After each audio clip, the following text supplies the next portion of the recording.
Hey everybody, thanks for being here at the Canary Cry News Talk live stream pre-stream. Good job and congratulations to Faber over on Twitch for the first comment of the day. You did it. You're the best. You're the winner and everybody knows it. All right, folks, we're going to get the show started in just about a minute here. Couple of the usual announcements. I'm talking to you, Twitch people, YouTube, you as well. If you guys could help make clips during the show, it helps out quite a bit. I think we only got like 2 clips, and they were of the same thing last episode. And, you know, just kind of makes it a little tougher for us to clip the show if nobody's got any suggestions. So go ahead and hit that clip button during the live broadcast. Really helps us figure out what is worthy to be clipped and put on the internet. Also, remember, you can head over to CanaryCry.Party, CanaryCry.Party. That's right. It's our link tree. You can find all the links to everything you need related to Canary Cry. Join the social media, not just our accounts, but you can follow all of our main corporate social media accounts. But you can also join CanaryCry.Community, which is our off-brand social media just for Canarians, which is a great group over there. There's also the Discord channel, all sorts of fun stuff. Additionally, you know, the holidays are coming, and we understand that this is a tough time for a lot of people financially. We totally understand that. We still, as of now, do not have any executive producers or associate executive producers. So if you're out there and you're someone who wants to produce the show and maybe you know, keep things going while everybody else is trying to survive this holiday season, and that's something you're able to do, go ahead and do that. You'll be our hero again today. We appreciate it very much. But other than that, let's get the show started, baby. Come on, stay hydrated, buckle up. It's going to be a bumpy ride.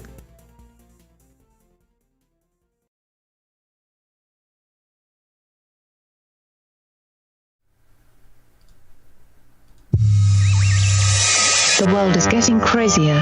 People are acting more and more insane. The end of the world is tomorrow. Tomorrow. There's only one thing to do when the world is falling apart. Listen to Basil and Gonz as they discuss this week's news and events through the lens of Bible prophecy. You are listening to Canary Cry News Talk.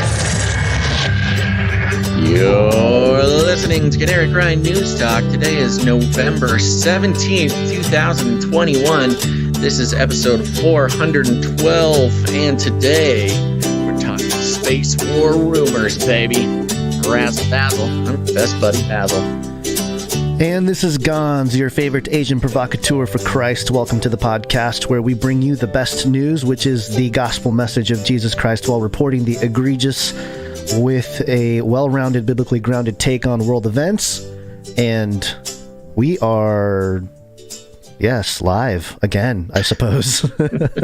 Wow, here we are. Didn't really have a plan for. No, for I mean, I never intro, really. huh? I don't usually have a plan. Sometimes I have something I come up with right before we hit live or whatever. You're an improv master. Yeah, all those improv topic. Classes. Yeah, all those years watching Whose Line Is It Anyway? It's really shaped my ability to absorb the skill via osmosis. Yeah. So should I get right into it? Did you want to mention something about your cats? Do we need the producers? What do we need here? Yeah, we got to call the producers, man. Producers, assemble!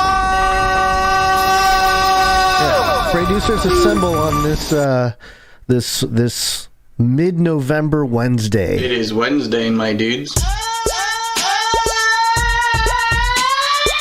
God, it just gets me. Ugh. The people love it, man. You know what else the people love is our. Before I get into the cat story, you know what else the people love, Gonz, is giant Gonz on the screen. Yeah, I don't know about that. Overwhelming consensus. No, not true. Not true. No.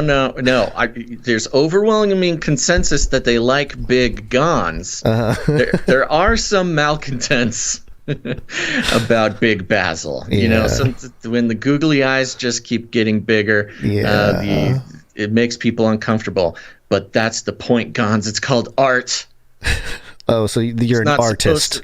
Not supposed to make you comfortable. You don't like looking at the big googly eyes? Just look at Big Gonz. He's adorable. Great. People agree with me, Gonz. You gotta see. I have instincts for these things. People are loving it. Okay. Well. So that's here I am. one. Getting larger. Head getting larger in the corner of the screen. Yeah. Never a good thing. I'm thinking as big as you can get is the download numbers are popping off ever since. The bigger the head, the more downloads. Exactly. I see the correlation. That's what it's going to take to go viral. We'll get a BuzzFeed article. Podcaster makes head giant, and the internet is loving it. He gets ahead of everybody. Oh, see, you could write for BuzzFeed. I could write for BuzzFeed.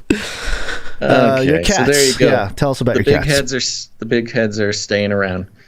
Yes, so the cats. It's one of the, we all go through seasons of difficulty in this life. The Bible told us this would happen. Yep.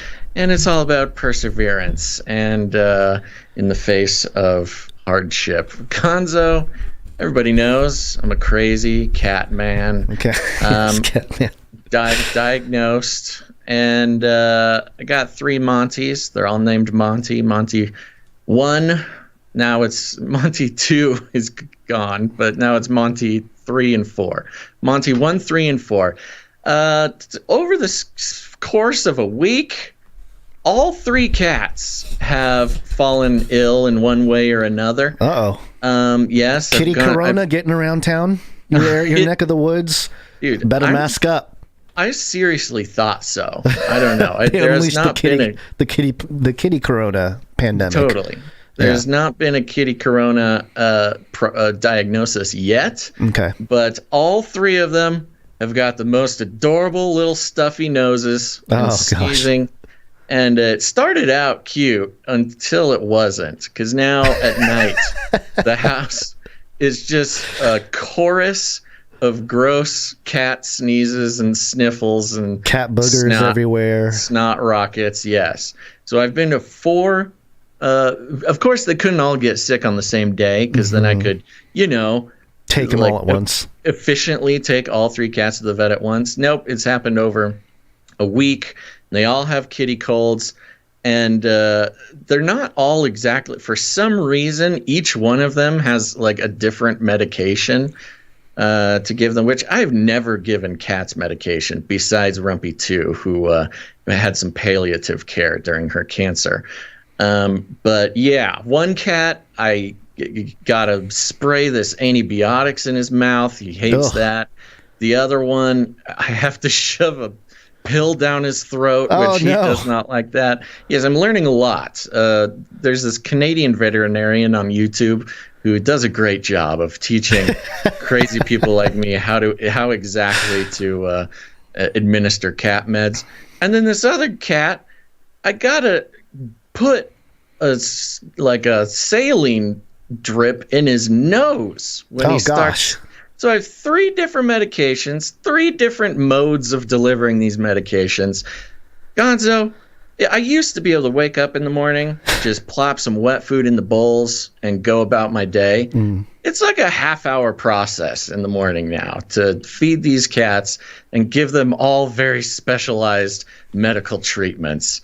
And amongst all this is getting expensive, man. It is getting 4 trips to the vet in a week, plus paying for medication. This is serious business right before the holidays. So, anywho, that's what I'm going through, folks. So, producers out there, keep myself and the 3 Monties in prayer, because this is getting ludicrous in its involvement. And also, I will take this opportunity to mention, if you have any wiggle room in your holiday budget, folks, and you value what we do on this show, I've got some catching up to do on these cat vet bills. Wow, that's the greatest pitch. I'm just use the situation, leverage your pharmakia over there. I'm just being honest about the financial situation in the Basil household. These poor cats. We need some associate and executive producers to come in this episode to help us out, if at all possible. We understand that the holidays are difficult financially for everybody. Especially this year. The supply chains, oh man, driving prices up. If you're in a special case where you could help keep the show going during this medical apocalypse over here, that would be very much appreciated. Okay, all right. Well, that's all, guys. Good. Well, yeah, good luck with that. Bill, we'll be praying for you and the cats, but we're going to move, before we get into Flippy, we're going to go from cats to crypto. See what I did there? And, wow. So good. And this one, got a couple sports ball topics to cover here. He loves to hit people. Well, you have to play. You got to play. You have to play. So, real quick, the changing of the landscape of culture and the world around us, moving into the metaverse, moving into the cryptoverse. This is KCRA.com, Sacramento. Staples Center is changing its name to Crypto.com Arena. Staples Center is where the Los Angeles Lakers play, and the Clippers, and the LA Kings hockey team, and concerts, and all kinds of stuff happens. They've been Staples Center for, I think, 20-something years, and Crypto.com came in with a $700 million deal over the next 20 years to change the name of the arena to Crypto.com Arena. So there you go. I mean, that's if crypto's not going mainstream with that news, I don't know what is. But yeah, that's a pretty big deal. Big deal. And, you know, just for the social push. Yes. You know, yes. I don't think people, engineering push. Yeah, I don't think people necessarily realize or recognize that the big institutions have certain companies that they have chosen as the vehicles or the winners, quote unquote, and they're going to get in your face about it through all the mainstream outlets, and sports being a big one. And, you know, I got some good memories being being a sports ball fan of the baskets balls, you know. Been to Staples Center many times and was fortunate enough to see some pretty historic performances. Kobe Bryant scored 62 points in 3 quarters on December 20th, 2005. I was there. I did not know, though, that Kobe scored 62 points in 33 minutes of playing time. Ooh, yeah. Dun, dun, dun. That's when I was initiated into the Illuminati shill thing there. And then also you joke, but that is like a really effective way to instill that messaging number into the minds of young sports fans. Oh yeah, easily. And then that same season, I've told the story before, but basically I was like, hey, this was the first time I had a little bit of money saved from an actual job.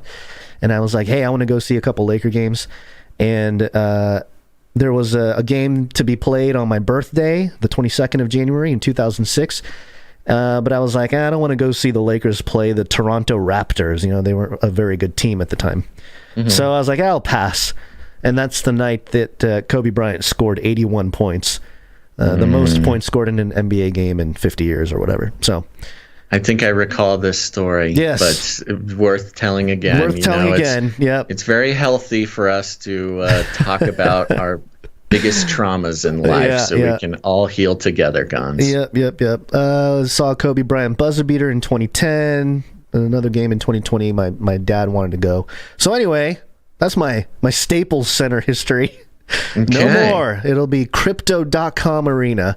And somehow it seems very fitting that this is the one. This is the one. Yeah.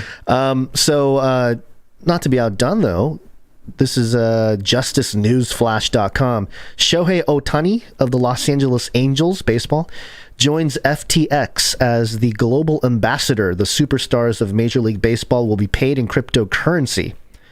So now we have some pretty big stars in baseball accepting some of their pay in crypto, and Shohei Otani being, the guy that people have talked about as like, hey, he's the modern day Babe Ruth. You know, he strikes people out and he hits home runs.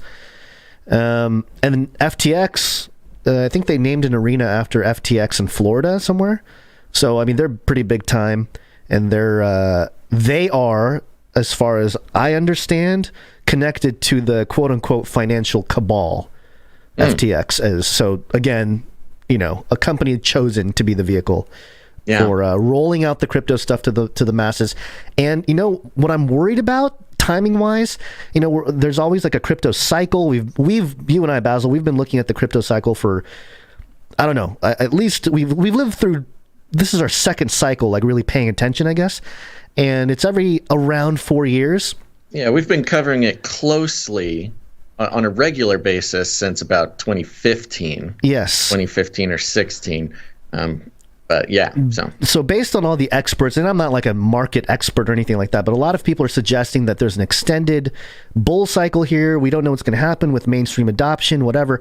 But generally speaking, in the next like 2 or 3 months, we're expecting people, or at least that's what a lot of the experts say, expecting a kind of top of the market, and then a big blow off top, and then a big crash like we had back in 2018.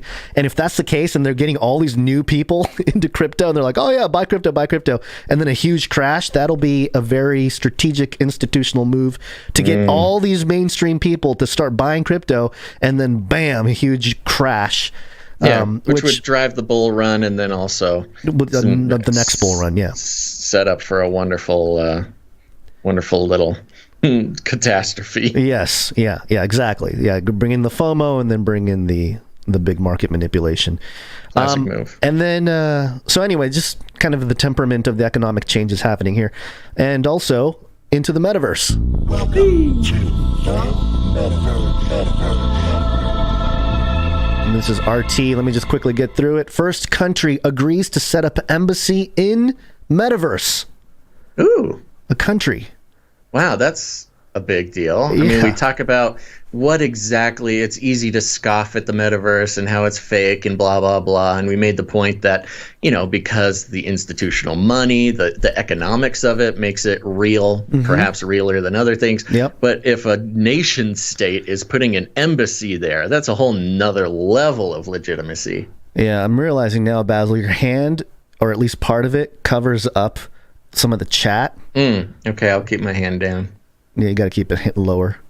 Right. Lower. Hold on, I'm not looking at it. I can't see. I'm working on something else. Okay, let me just go through the article. The tiny Caribbean island of Barbados has extended its diplomatic outreach to the virtual world, having signed an agreement with a blockchain-based platform to establish a digital embassy in a first for sovereign nations.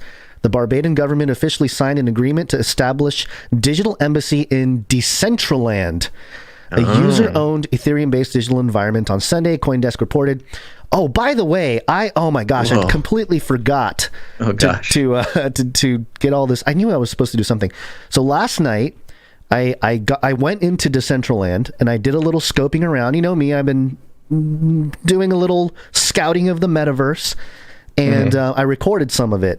And you spawn in this place called the Genesis, I can't remember, Genesis Park or something like that.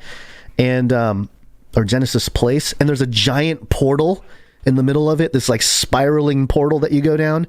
And you can run around, and there's a little game that you collect gears. And it's pretty wild. It's legit in terms of, and for someone in our generation, we've been playing games and stuff since, like, especially for me in college, I was playing Unreal Tournament and, all those first person type of games.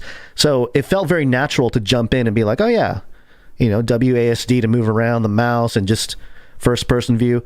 But it was almost like the barrier of entry into decentralized gaming, or at least these meta worlds, for the people playing video games, it's going to, or that grew up with video games, it's going to be completely seamless. They're not going to even notice. It's very natural. Yeah. So that's the first thing I noticed. But anyway, I did not realize that the Barbadian government may have been in there scouting all the people. And that was the other thing that's weird. You start seeing people and you're like, oh yeah, this is like a public place.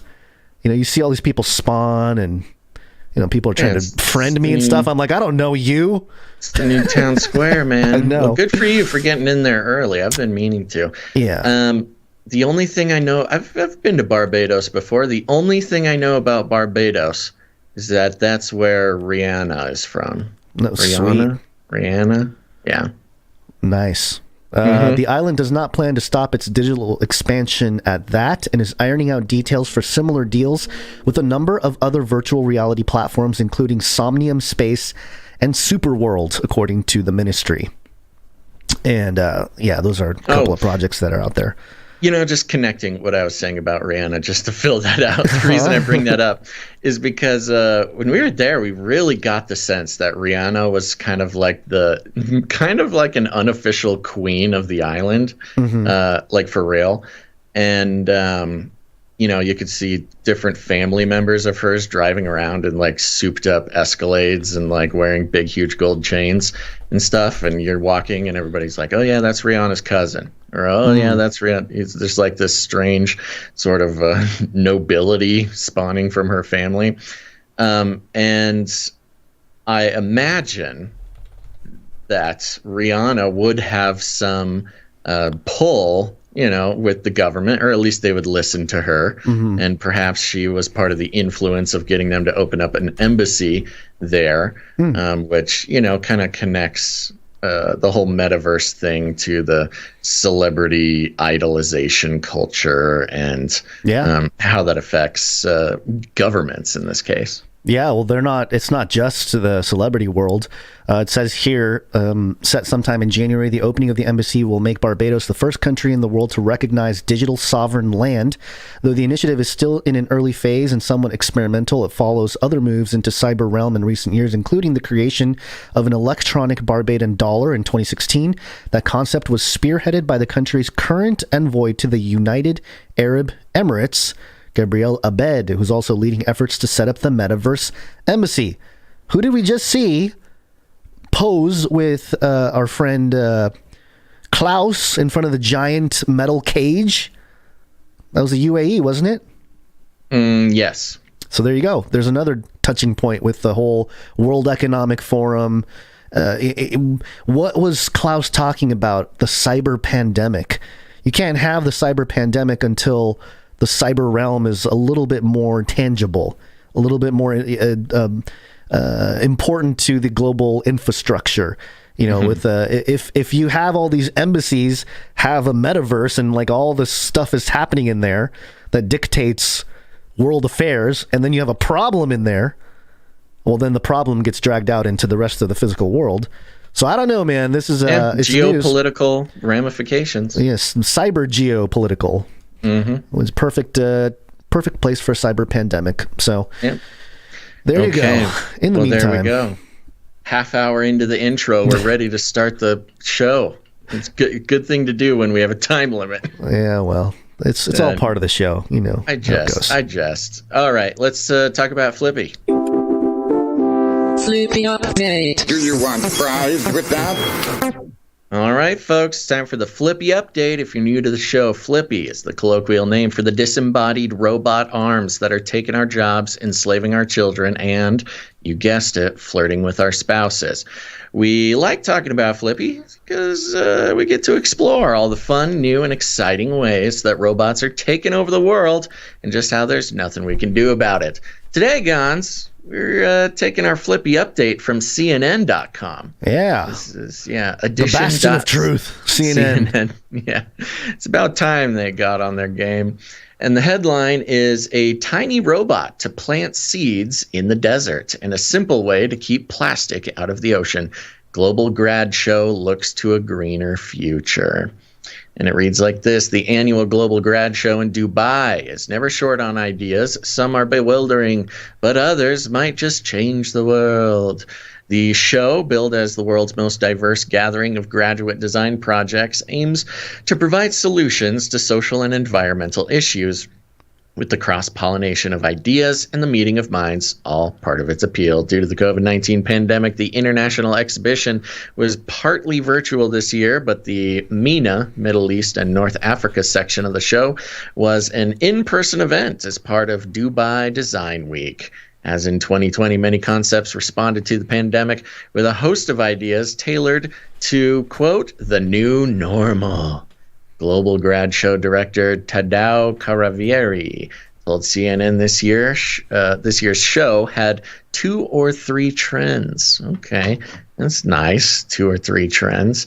Let's see. Let's hear about these trends. Quote, people are extremely concerned about health and mental health. Oh, good. Let's get the robots involved there. He elaborated, quote, people are also concerned about how to make the house a place that is civilized for work, for education, for healthcare, and food security. As ever, the environment was high up the agenda.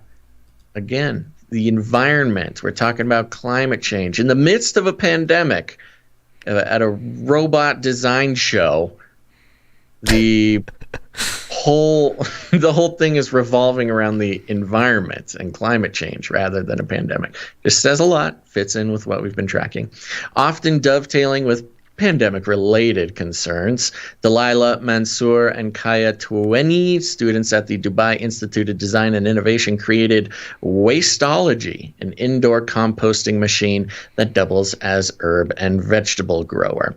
Now I'm going to skip down. There's just a couple interesting things here, and they're all sort of funky like this.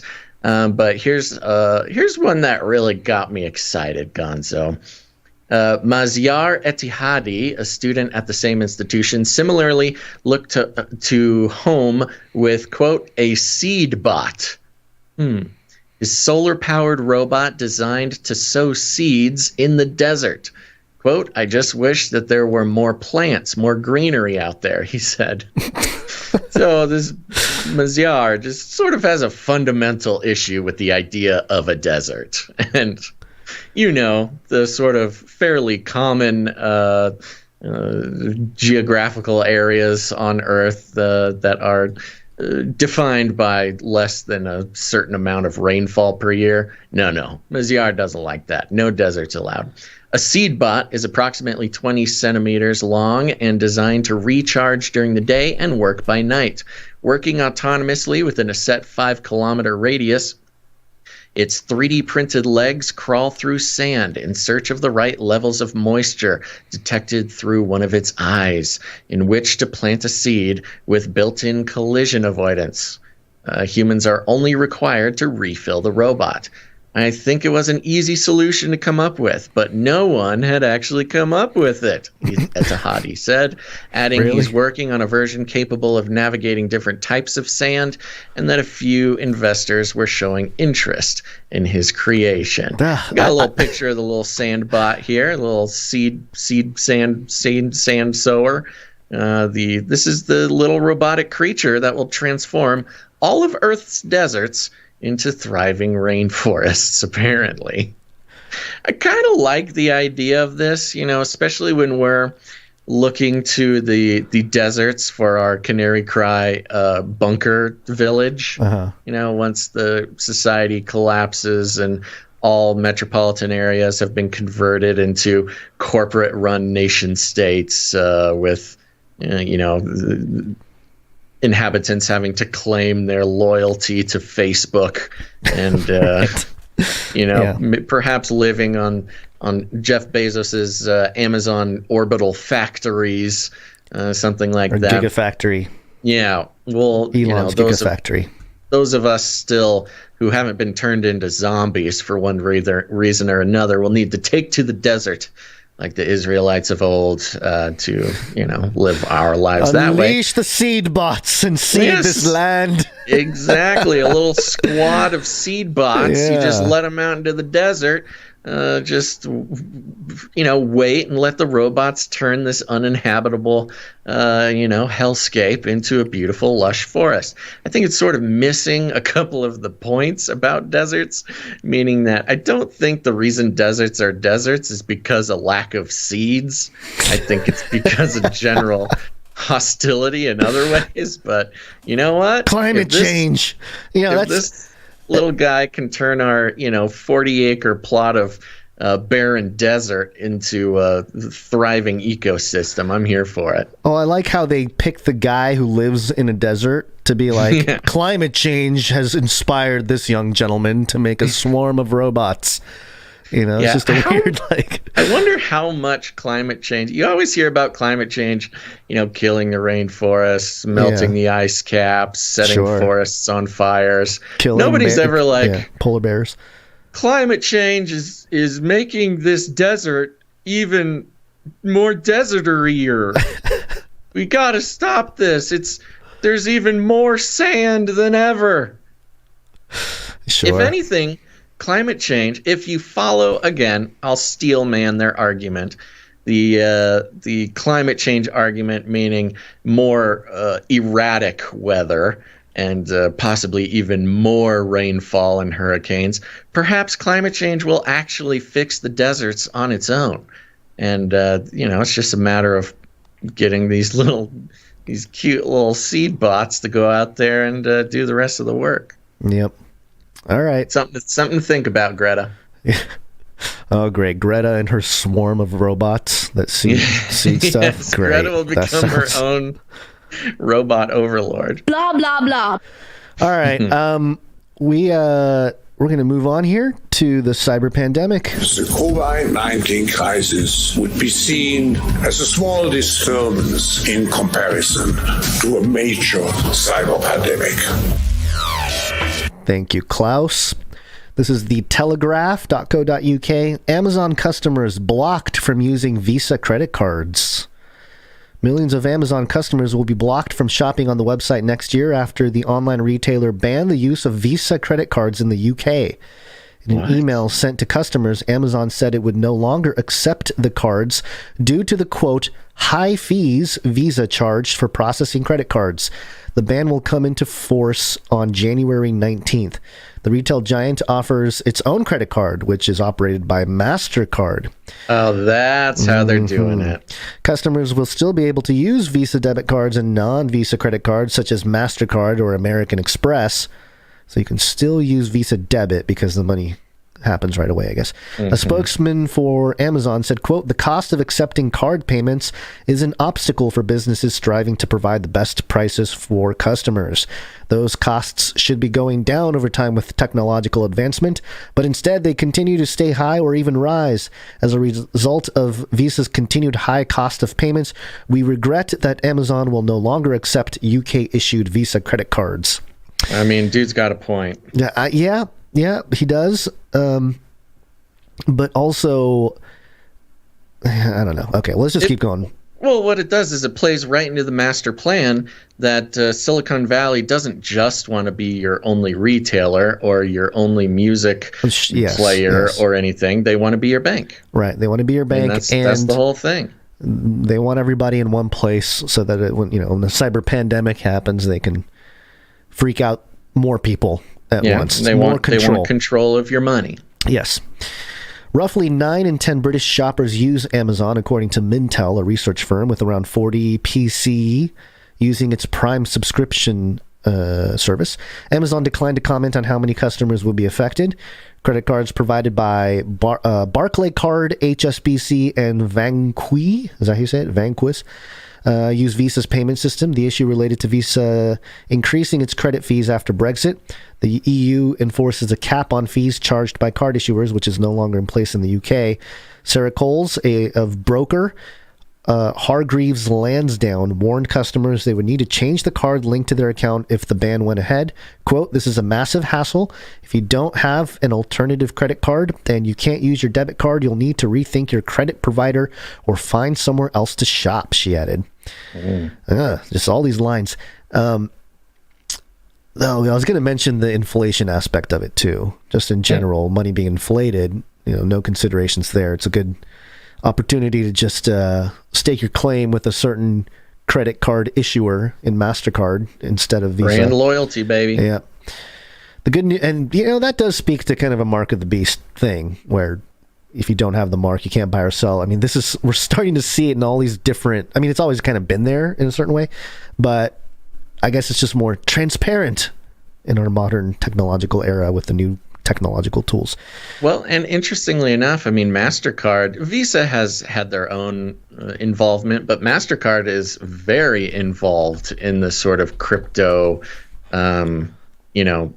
transfer establishment main, central banking crypto takeover. Well, yes. So they're kind of ahead of the game on the everybody, it's quietly, all these big financial companies are building stuff on the blockchain, so to speak. Visa is creating their own international digital ID system on blockchains. So they're also doing their thing in the background. I think Amazon's doing their thing with blockchain, which may be in partnership with MasterCard, and that could be why they're like, yeah, high fees, Visa, get out of here. Anybody that's using Visa, choke them out. So anyway, there's not much else to it other than the greater picture here of how this is all part of the grand setup for a cyber pandemic. As I keep mentioning, you can't really have that cyber pandemic until everybody's in the system. Think about the healthcare system. You got all these people tied to the healthcare system. You can't really have like a worldwide health pandemic, or the kind of effects anyway, the kind of power grab of politicians, mandates and lockdowns, and all that is much easier done if everybody's on the same system or a very closely tied together centralized system. So we're just seeing that in the cyber world or cyber economy. I don't know if this will hold. I think what's happening here is you have Bezos, or you have Amazon and Visa, and they've been having talks behind the doors and trying to make things cheaper. Visa fees are discouraging people from getting cheaper prices on Amazon, etc. I'm sure they've been having backdoor meetings for months trying to work this out. And it's finally come to the point where Amazon is making some serious strategical moves. And there's a good chance Visa will come to the table and, maybe even give Amazon their own special rate, So, if you use your Visa on Amazon, it's actually less of a fee than if you use your Visa anywhere else, which will further incentivize spending on Amazon. It's actually a pretty ruthless sort of strategic move here by Amazon. Well, Amazon can also spin off or buy up some financial, or fintech company that will allow you to use Visa and Amazon, and then break off a piece of. There's all sorts of options, but it's another ruthless move from Bezos, is what this is. Oh no, he stepped down. He's not in charge of anything over there anymore. He's out of here. Sure. All right, so there you go. That's some cyber pandemic update. Let's move up to space. Move on up. Space. Wanna go to space? War, Basil. It's rumors of wars, Gonz. Yep. This is coming from the Telegraph. The headline reads, "War in space began on Sunday." Oh. Dun, dun, dun. It started on Sunday. We're 4 days in. We missed it. We missed the kickoff. Man. Yeah, this is a tragedy. We need to participate. No, it's fun. It's fun. Just keep an eye out for lasers. War in space began on Sunday. Here's why the superpowers are on red alert. If a major superpower war were to erupt, and the drums have recently been beating both on the farthest reaches of Eastern Europe as well as the South China Sea. Guys, you can just say Russia and China. You don't need, okay. Then the new Pearl Harbor will not be on a naval or air base, though these will be targeted too. It will be in space. Wow, pulling out the Pearl Harbor ref at the beginning. That's for people who aren't familiar.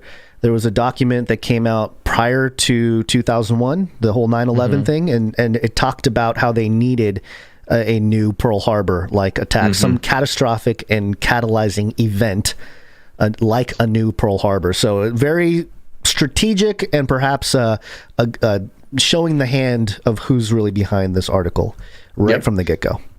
Satellites will stop working, screens will go blank, military communications will go down for the person in the pandemic. Yeah. For the person in the street, Google Maps will stop working, and at home, Alexa won't reply to you. Oh no. Oh no. How will I live? But actually, war in space is already underway. The testing of a Russian anti-satellite weapon, ASAT, this weekend caused a major stir. With no prior warning, a Russian space weapon was launched from the Plesetsk Cosmodrome near the Arctic Circle, traveled 300 miles above the Earth and successfully obliterated a defunct Soviet-era spy satellite called Cosmos 1408. The resulting explosion created a cloud of more than 1,500 pieces of trackable orbital debris, which pose risks to other orbiting bodies, such as the International Space Station. After the test, the 7 astronauts on board retreated to emergency vehicles and warned to take cover in case of impact. Whoa. Yeah, there's footage of this out there on social media. News of the event reverberated through the Pentagon and the White House, not least because Washington had not been informed of the operation in advance. It was only the 4th time that a satellite has been taken out by a missile from the ground. Perhaps more importantly, that the mess it created, it signaled that Moscow can shoot down satellites in low orbit if it so desires. The test was also a major ratcheting up of at least 5 years of Russian ASAT tests. Previous attempts had all missed the intended targets, and the analysts at space companies such as Airbus Space say all the evidence is that these previous misses were deliberate. By hitting a target with the resulting dangerous debris, Moscow was sending a major signal. It declared that space is a vital area, a new high ground for commanders, while showing potential foes that Russia has the weaponry that it can deny space to us and our allies with disastrous consequences for our armed forces. Space is so vital to militaries that denial of space-based capabilities is an essential task for adversaries. High-speed, long-range communications, satellites are Western militaries' turn-to systems. Surveillance of potential enemies, again, space gives you the ability to fly over Russia or China, and they can do nothing about it. Although actually they can and are. Listening to enemies' communications, space gives excellent capabilities to commanders, and geolocation to let soldiers and airmen know where they are, as well as to guide weaponry with incredible accuracy. The U.S.'s Global Positioning System, whose first prototype spacecraft was launched in 1978, revolutionized geolocation and became the military navigation system of choice. The acronym GPS is now synonymous with space-based navigation. And plans for future defense systems are even more wedded to the use of space. The current F-35 Lightning II fighter, used by the U.S. as well as over a dozen air forces, is set to use space-based communication satellites to enhance its passing of data between other entities. The Franco-German SCAF fighter program, as well as Tempest, the fighter aircraft under development by the UK. Italian and Swedish air forces both involve the use of a combat cloud system, largely space-based, to share, store, and process information. The importance of space as a domain is also shown by the fact that in 2019, to great fanfare and no little amount of ridicule, President Donald Trump established U.S. Space Command, complete with suitably Star Trek-style dress uniforms. Yeah, we all know about this. Anywho, it goes on and on and on, and kind of goes in depth in some things we already know about here. It mentions, let's see here, let me jump back into it. China has been developing and testing laser jamming equipment on a wide range of satellites and is considered by U.S. Space Command to be a potentially major threat. Although not as advanced as Russia, Beijing has also tested ASAT weapons and seeks to pursue this capability with the pace of development of an astoundingly wide range of military technologies. No one should doubt China's capability to up the ante. In August, it tested a nuclear-capable hypersonic missile that flew in low Earth orbit and circled the globe before hitting its target, in an aggressive display that stunned U.S. officials and was described by one military expert as a game changer. Can the threats be met and reduced? Yes. But it will almost certainly have to be an international effort. Even if the U.S. cannot afford to develop, deploy, and run all the grounded space-based systems that it will be needed to defend surveillance and communication satellites, there is the issue of where a lot of these have been based. Yes, the UK sees itself investing many billions in space-based defense capabilities. We cannot do it on our own. and it would be a waste of money to try to do so. War in space is here today, but as it is being fought, it's a long way from space combat as depicted in Star Wars or the James Bond Moonraker. But the massive technological and market disruption caused by the billionaires Jeff Bezos and Elon Musk means that types of manned craft that was once the dream of sci-fi enthusiasts are now far closer. It is arguably just a question of when, not if. Ooh. A couple of interesting angles here. Of course, there's a certain contingent on the internet and around the world who do not believe space exists, in which case this would be a very powerful psyop in the rumors of wars categories. They could just sort of play out a narrative of a giant space battle and use it for control mechanisms. That's very possible and has been sort of part of the anti-space storyline for quite a while. On the other hand, if everybody, you get everybody in the metaverse wearing VR headsets sitting in a room recording a podcast, then you can have all kinds of theoretical things happening above your head without your knowledge. That's true. Yes, don't look up. Just stay in the metaverse. And whether that is the case or not about the existence of space, either way, an interesting storyline that we've definitely seen played out in similar situations, not in space, but in the air and on the water, is a space military incident involving a space tourism craft, like a Blue Origin or a SpaceX craft, getting taken out. It's a matter of time. Yeah, it's just a matter of time. We saw it with the Lusitania. That's was a big part of starting a war in the past. Is sort of a what was it? There's another one with an airplane that kicked off some sort, a passenger airplane. I think in Cuba, in regards to Cuba, there was there was Operation Northwoods, which, they planned a fake airline getting shot down in order to justify war with Cuba. You had the Lusitania taken down as justification for war, I believe, against Germany. It is a totally viable operation, whether it's psychological operation or a true sort of Pearl Harbor moment, as we read before, that a Jeff Bezos spacecraft gets shot down by some Russian satellite space weapon, and boom, that's World War III for you, baby. Yeah, and think about how the big corporations would have to basically come to the aid of this country or that country. They'll be forced to make choices. This is all part of it. We mentioned how quote unquote space is fashionable again. And just to tag stuff along, I didn't realize that this was happening. This is KCRA.com. The longest lunar eclipse in 580 years takes place this week. Oh, it happens Friday, on the morning of Friday, November 19th. The full beaver moon will take place in a 97% total lunar eclipse, according to NASA, so it must be real. Meaning cool name, Beaver Moon. Beaver Moon, yeah. Meaning that nearly all of the moon's surface will be shrouded in the Earth's shadow. The Beaver Moon gets its name from beaver hunting season, which used to peak this time of year.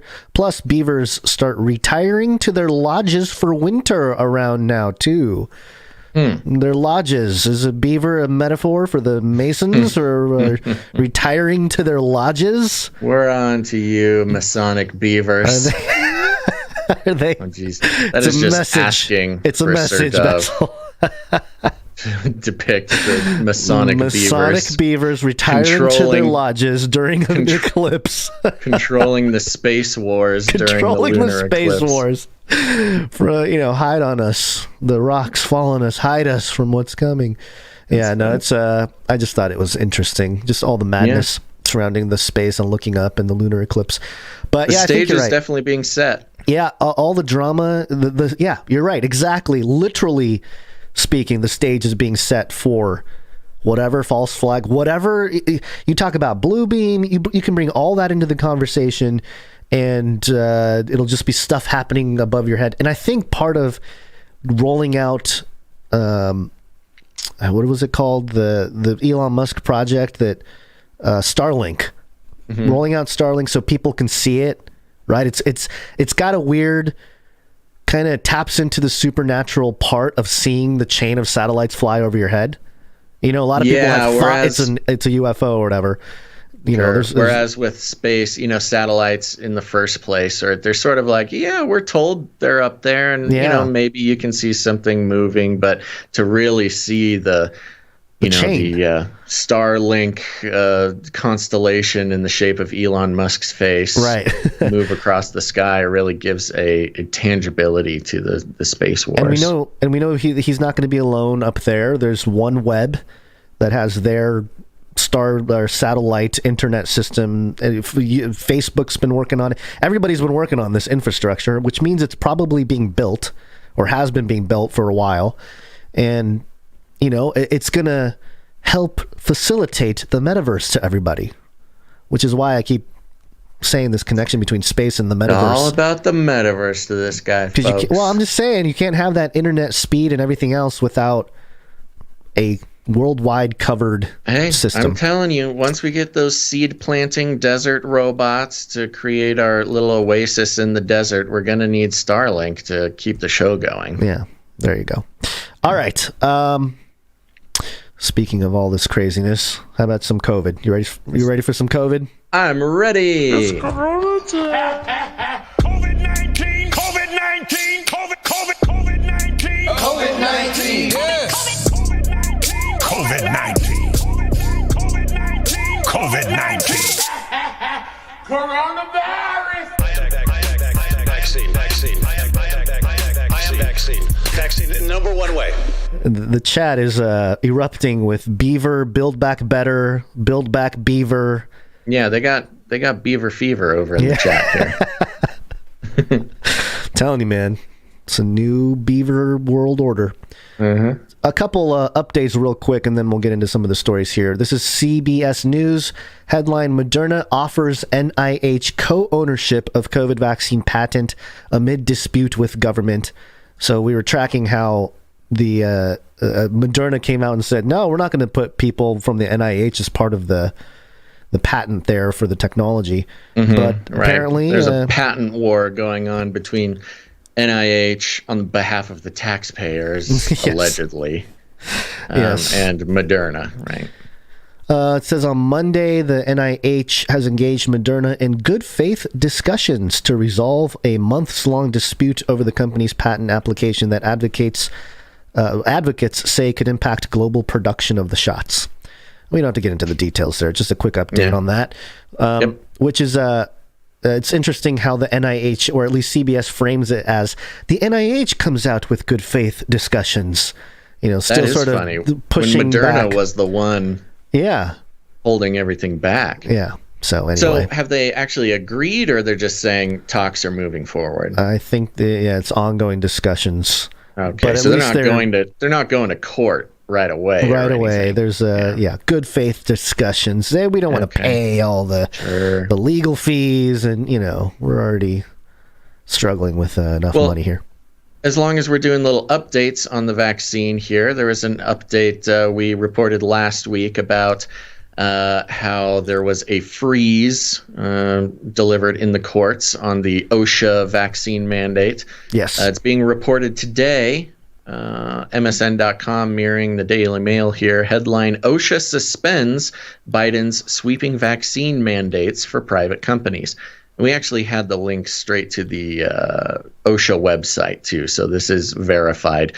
Interestingly enough, it's verified on the OSHA website, but it is incredibly difficult to find any mainstream corporate media outlet reporting on it, which is why we get the Daily Mail. Thank you, Daily Mail. So is this is there more than what came out around the 8th? Because I think we reported... there's a little bit more. So Okay. let me just kind of give one or two paragraphs, and then I'll just break it down nice and easy.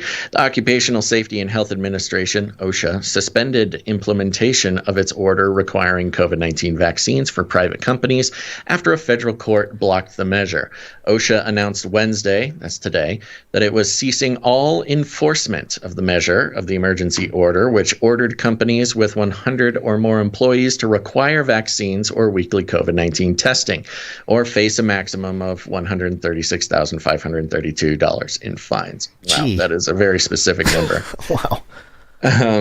While OSHA remains confident in its authority to protect workers in emergencies, OSHA has suspended activities related to the implementation and enforcement of the ETS pending future developments in the litigation, the OSHA website said. The rule is set to encompass blah, blah, blah. We know what the rule is. So talking about the OSHA Biden mandate for the vaccine that was originally set to start being enforced in early December. Then it got pushed out to early January and now is frozen altogether. The last update was that court ruling ordering them to freeze the mandate for, I guess it's not technically a mandate, but for lack of a better word. But this is OSHA announcing today that they are officially ceasing to implement and enforce that rule. Okay. Pending future litigation. So the long and short of this, I read a few different analyses from a few different angles. The long and short is, and this is exactly what I mentioned when we first announced the freeze, which is this will be frozen. It won't happen. It'll go to the courts. It'll get pushed. It'll get appealed and back and forth. It'll go all the way up to the Supreme Court. And that is most likely where the final decision will be made by the Supreme Court, which currently leans conservative politically. But it's always a bit of a toss-up with the Supreme Court, unless Kamala gets to be on it, which we'll talk about later. So there you go. Just a little update. Don't need to spend too much time on it. But OSHA officially ceased implementation of the COVID-19 vaccine mandate from the Biden administration. Is this constitutional, Mr. President? Get vaccinated. This is a pandemic of the unvaccinated. Trust me, I know. Get vaccinated. Get a booster right away. Get a booster right away. This is the New York Times. And the headline here: Austria's new lockdown applies only to the unvaccinated. Yeah, don't worry, folks. Calm down. It's only for the unvaccinated. There is just something about Austria. Yeah. Having jackbooted thugs walking down the streets asking for the papers. Yeah. That is just a little bit concerning to me. Yeah, pretty wild. Unvaccinated Austrians ages 12 and older awoke on Monday morning confined to their homes for all but essential activities as one of the strictest coronavirus lockdowns in Europe went into effect to battle a surge in infections. Under new rules announced by the government on Sunday, adults and minors 12 and older who have not been vaccinated or recovered from a coronavirus infection cannot go outside except to buy groceries, seek medical care, or travel to work or school. They are the toughest of a new wave of restrictions across Europe as governments try to contain near record numbers of cases. Man, I just... I don't know if you have the video. There was a couple of videos coming out of Austria of cops, walking through department stores, asking for people's papers. And maybe it's sort of just my American sensibilities, but the uniforms of Austrian police officers are kind of terrifying. It's kind of like the French police where, our police generally, they don't wear hats generally. There's the classic police hat, but very few of them actually wear it. So our police are either have no hats or they're wearing riot helmets. Those are the two options. But these police in places like France and Austria, they have like berets. and little military hats that they're wearing around. I don't know, something about these tiny police hats in Europe really freaks me out, man. It's I kind of see what you're talking about. They all look here. like Bond villains. Yeah, I can see where you get that. It's just it adds a little extra militant edge. Yeah, it feels very militant. Which, hey, this is America, baby. You can't compete with our military, with our militarized police. Okay, that's our thing. It says here, quote, "Our task as the federal government is to protect the people of Austria. We are fulfilling this responsibility," Chancellor Alexander Schallenberg told a news conference on Sunday. The move was described as temporary, but the government did not immediately say how long it would remain in effect. Oh, classic. It's temporary. How long? Crickets. About 65% of Austria's 8.9 million people are vaccinated, one of the lowest rates in Western Europe, according to the Our World in Data project at the University of Oxford. Over the past 2 weeks, average daily cases have risen by 134% to nearly 11,000, the highest since the pandemic began. Mr. Schallenberg said that the vaccination rate was a significant cause of the spike in infections, and added that cases among the vaccinated were decreasing. Since February, unvaccinated people account for 83% of symptomatic infections, according to Austrian officials. No link. Symptomatic infections. No source for that. Speaking on Monday, Mr. Schallenberg said that there were no immediate plans to expand restrictions for vaccinated people. That ran counter to a suggestion by his health minister, who said that the government might consider a more generalized lockdown, such as closing bars or restaurants. And then there's this graph, the double peak, at the peak in the early November, and now there's a massive peak happening. Quote, my aim is very clearly to get the unvaccinated to get themselves vaccinated and not to lock down the vaccinated. Oh, Mr. yeah. See, told. The aim is to coerce vaccinations. Yes. He says it very clearly. His aim is not to keep people safe. His aim is to coerce vaccinations. Well, he starts by saying it's to keep everybody safe, but the first order of business to do that. It's a necessary evil, Basil. We have to get the unvaccinated vaccinated as the first order of business to protect everybody. Yeah, we heard this before, Austria. Yep. Quote, in the long term, the way out of this vicious circle is to move out of the country. No, it says we are in the way to move out of this vicious circle we are in. Hold on. Yeah, slow down there, Tiger. In the long term, the way out of this vicious circle we are in, and it is a vicious circle, we are stumbling from wave to lockdown, and that can't carry on ad infinitum, is only vaccination.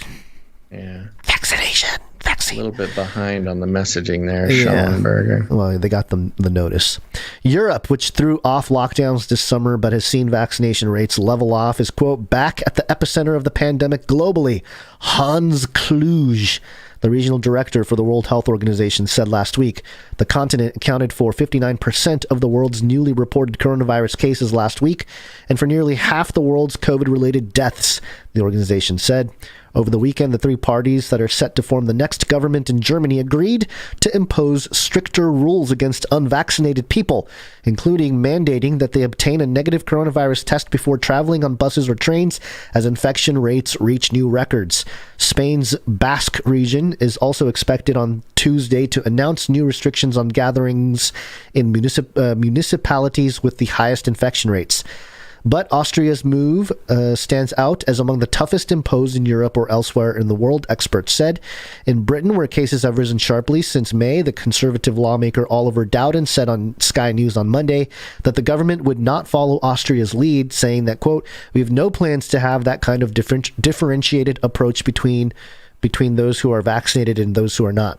Yeah, what a reasonable stance. Well, also remember the leak in the UK of the exit strategy or whatever it was called, the ramp down of the pandemic. So yeah, I mean, I guess there was one positive out of the whole Brexit thing for the UK in terms of the after effects. very interesting about this report. It says, in Britain, where cases have risen sharply since May. Yeah, we just read in the Ramp Down article on Monday that cases are down, actually, quite a bit. But in this reporting by whose report is this? This is the New York Times. Of course, it's the New York Times. Yeah. This very specific wording, as you know, we analyze and deconstruct their media here. This very specific wording of it has risen sharply since May is deceptive because Britain cases are down significantly, so far down, in fact, that they're planning on lifting all restrictions and not even requiring self-isolation. So this is the New York Times participating in propaganda, pro-vaccine, pro-coronavirus. And I do mean pro-coronavirus. Yeah, they love the coronavirus. They don't want it to go away. And so they will manipulate facts and report them in ways that are very positive looking towards the coronavirus. Yeah. And we don't know what they left out. I mean, it could have, maybe something did rise since May, but maybe it's like the number of people hospitalized or died who already got vaccinated, you know? You never know. It's how to lie with statistics. Leave out that information and use it. Yeah. So anyway, that's, how to lie with statistics. The New York Times defending Austria. It's just for the unvaccinated. It's not that bad. Yeah. Are you going to finish out the article here? Oh, well, I guess I could. There's a couple more. So close. Robert West, a professor of health psychology at University College London, said that Austria's rules might encourage more people to get vaccinated, but risked eroding trust in the government. Mm-hmm. It's a last-ditch effort, really, for these governments, isn't it? It's kind of like... Well, it's a Hail Mary. Read the next paragraph. Quote, Hail Mary it right here. Quote, it's sort of like jumping in with the nuclear option without having considered the other options, he said, adding that it would have, have been better to address the cause of vaccine skepticism among parts of the Austrian public. Quote, I think this is a disaster on all fronts, he said. There you go. Robert West, professor of health psychology at University College London. I think this is a disaster on all fronts. And I mean, Twitter is peppered, I'd say. I wouldn't say flooded, but is peppered with videos of big protests going on in Austria. Yep. So, that's what you get. That's what happens when you try to pull this stuff, especially at this point in the game. Yeah. Yeah. Right now. You would expect this, in late 2020, maybe even early to mid 2021. But at this point in the game, these types of lockdowns will not do. But it is testing. It is testing the response from the Austrian people. Mm-hmm. And it's up to them to let the government know exactly what they think about this plan. Yep. Here's a little fun thing, Gonz. Fun. From MSN, again, mirrored from the Telegraph. It says, COVID test firm to sell swabs carrying customers' DNA. Oh. Oopsie doodles. Signpost Diagnostics, a government-approved supplier trading as Express Test, said it will analyze samples to sell the information to third parties, company documents have revealed. The company claimed it would also use the medical data to, quote, learn more about human health and develop new drugs and products, the Sunday Times reported. Explicit informed consent. Customers booking tests through the Express Test website were not clearly told their data would be used for purposes beyond COVID-19 testing, the paper alleged.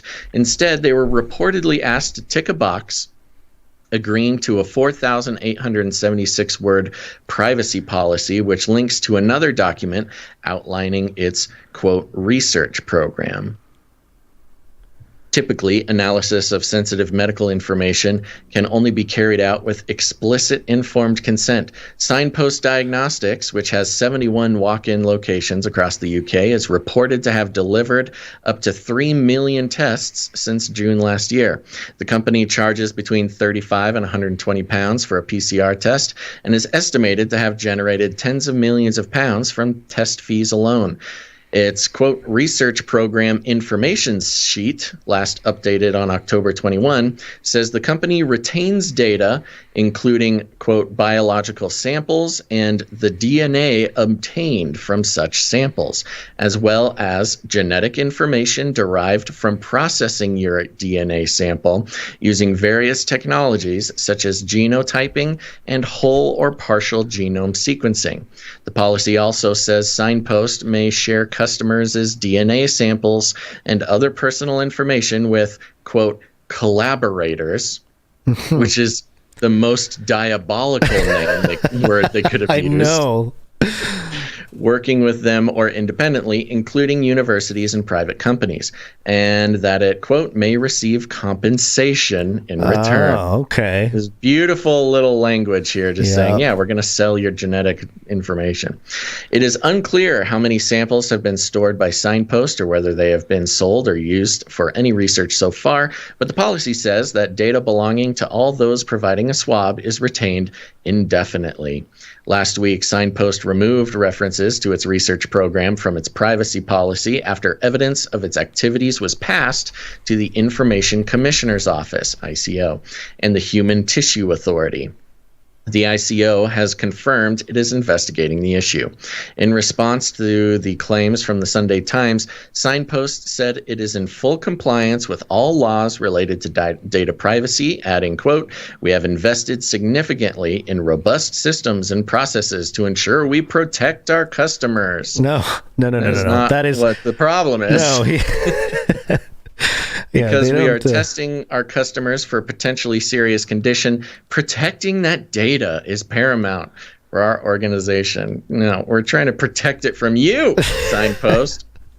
In another version of this article, which appeared somewhere else, they talked about specifically how this hidden privacy policy included very specific language saying that, the age is of no concern to them. They'll even save and sell your child's DNA.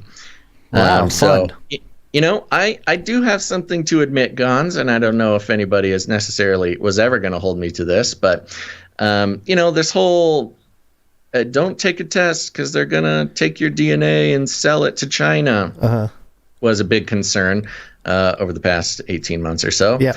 And I didn't really pay attention to it. I wasn't really buying it at the time, which was just silly of me. I don't think I gave it the consideration it deserved. And I think there's just generally a lack of evidence. I think it was a bit of more of a possibility than something that was evidence-based. But here it is. Here's the evidence for it. Straight up. This at least this one company, Signpost Diagnostics, working as Express Test in the UK, explicitly is collecting, storing, and planning, at least, on selling your DNA to the highest bidder. And that's one of the absurd logical conclusions of this data-based economy, starting with social media, but then moving on to genetic data as just another highly valuable resource, information commodity that is, the basis of today's economy. Pretty concerning, Gonz. Well, their little quote here, "It is in full compliance with all laws related to data privacy."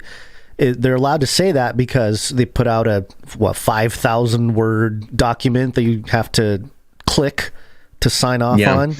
It's another one of those little tricks where you can just. Although, I was reading a different analysis. With every story we read, we read about 2 or 3 separate articles about it to get all the information. In another article, it was talking about they had a lawyer or some legal expert was commenting on it and saying, first of all, the European privacy laws are really hardcore. I mean, that's one thing that they've done better than the U.S., in my opinion, is their privacy laws are really significant compared to ours over here in the U.S. And specifically with this kind of data, the laws do apparently state that it needs explicit consent, meaning you have to opt in. You have to clearly, the people that are opting in have to know exactly the details. Exactly. And everything. You have to opt into sharing that data. There you go. You know, it cannot be hidden. So maybe the people do have a case against this Seems company. like it. It seems like there's a real case here. Yeah, which is it's an uphill battle. You know, ultimately these big companies are going to do what they do. They're the ones that are sitting on this pile of human data, and they can sell it, you know, without much of an issue. Maybe pay a little slap on the wrist, but it's going to continue, and then other companies are going to. They're probably already in competition with other companies doing the same thing. If history wants to teach us anything about how these companies will behave, this will stop nothing. They are probably rushing right now to go sell it quickly. Make $1 billion. And then they'll get there because nobody can go to jail because of the way corporations work. You can only sue the corporation, not put people in jail necessarily. Then, you know, they might make $1 billion and then be fined $500 million and still make money while breaking the law. So, you know, that's just unfortunately probably what will happen. And I'm sure there are other testing companies who had this plan all along and they just haven't gotten caught yet. And they're probably rushing to not only go make the sales now, but also do the work involved in hiding culpability. It's, you know, of course this is happening, but it is not very cool. Yeah. Well, it's not just the coronavirus, Basil. We've been tracking this small little thing called smallpox. And it seems that there's an agenda there as well. It's an old plan. This is Yahoo News, mirroring The Independent. The headline, Unapproved Vials of Smallpox Found at Pennsylvania Lab. Oh, unapproved vials of smallpox. And it says here, the FBI is investigating how several vials labeled smallpox came to be in Pennsylvania vaccine research facility. The FBI and the Centers for Disease Control and Prevention are looking into the 15, quote, questionable vials that were found in the Merck facility freezer outside Philadelphia. I think they have a misspelling, or maybe it's Philadelphia. It's Philadelphia. Okay. Typo. An alert was sent to Department of Homeland Security leadership on Tuesday night saying 5 of the vials were labeled smallpox and 10 as vaccinia, reports Yahoo News. The vials were secured immediately and the facility was put on lockdown, which has since been lifted.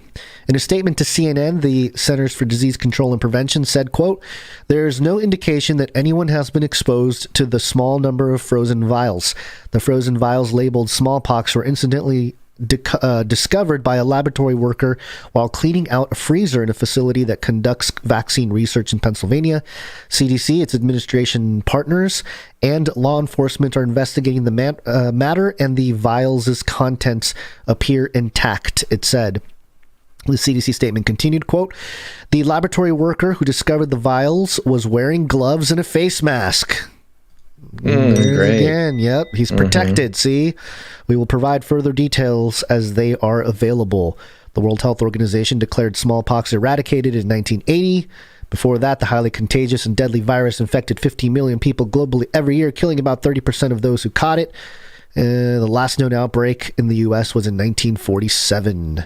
30%? That's significantly more deadly than coronavirus. It's like 30 times more deadly. It is. No, not even. It's like 3,000 times more deadly. Yeah, you know, interesting. I'm not sure if they mentioned this in this article, but I was reading some other articles about it, and it described this lab that they were cleaning out. It was sort of it was shut down. It was not an operable lab. It was like it broke the rules.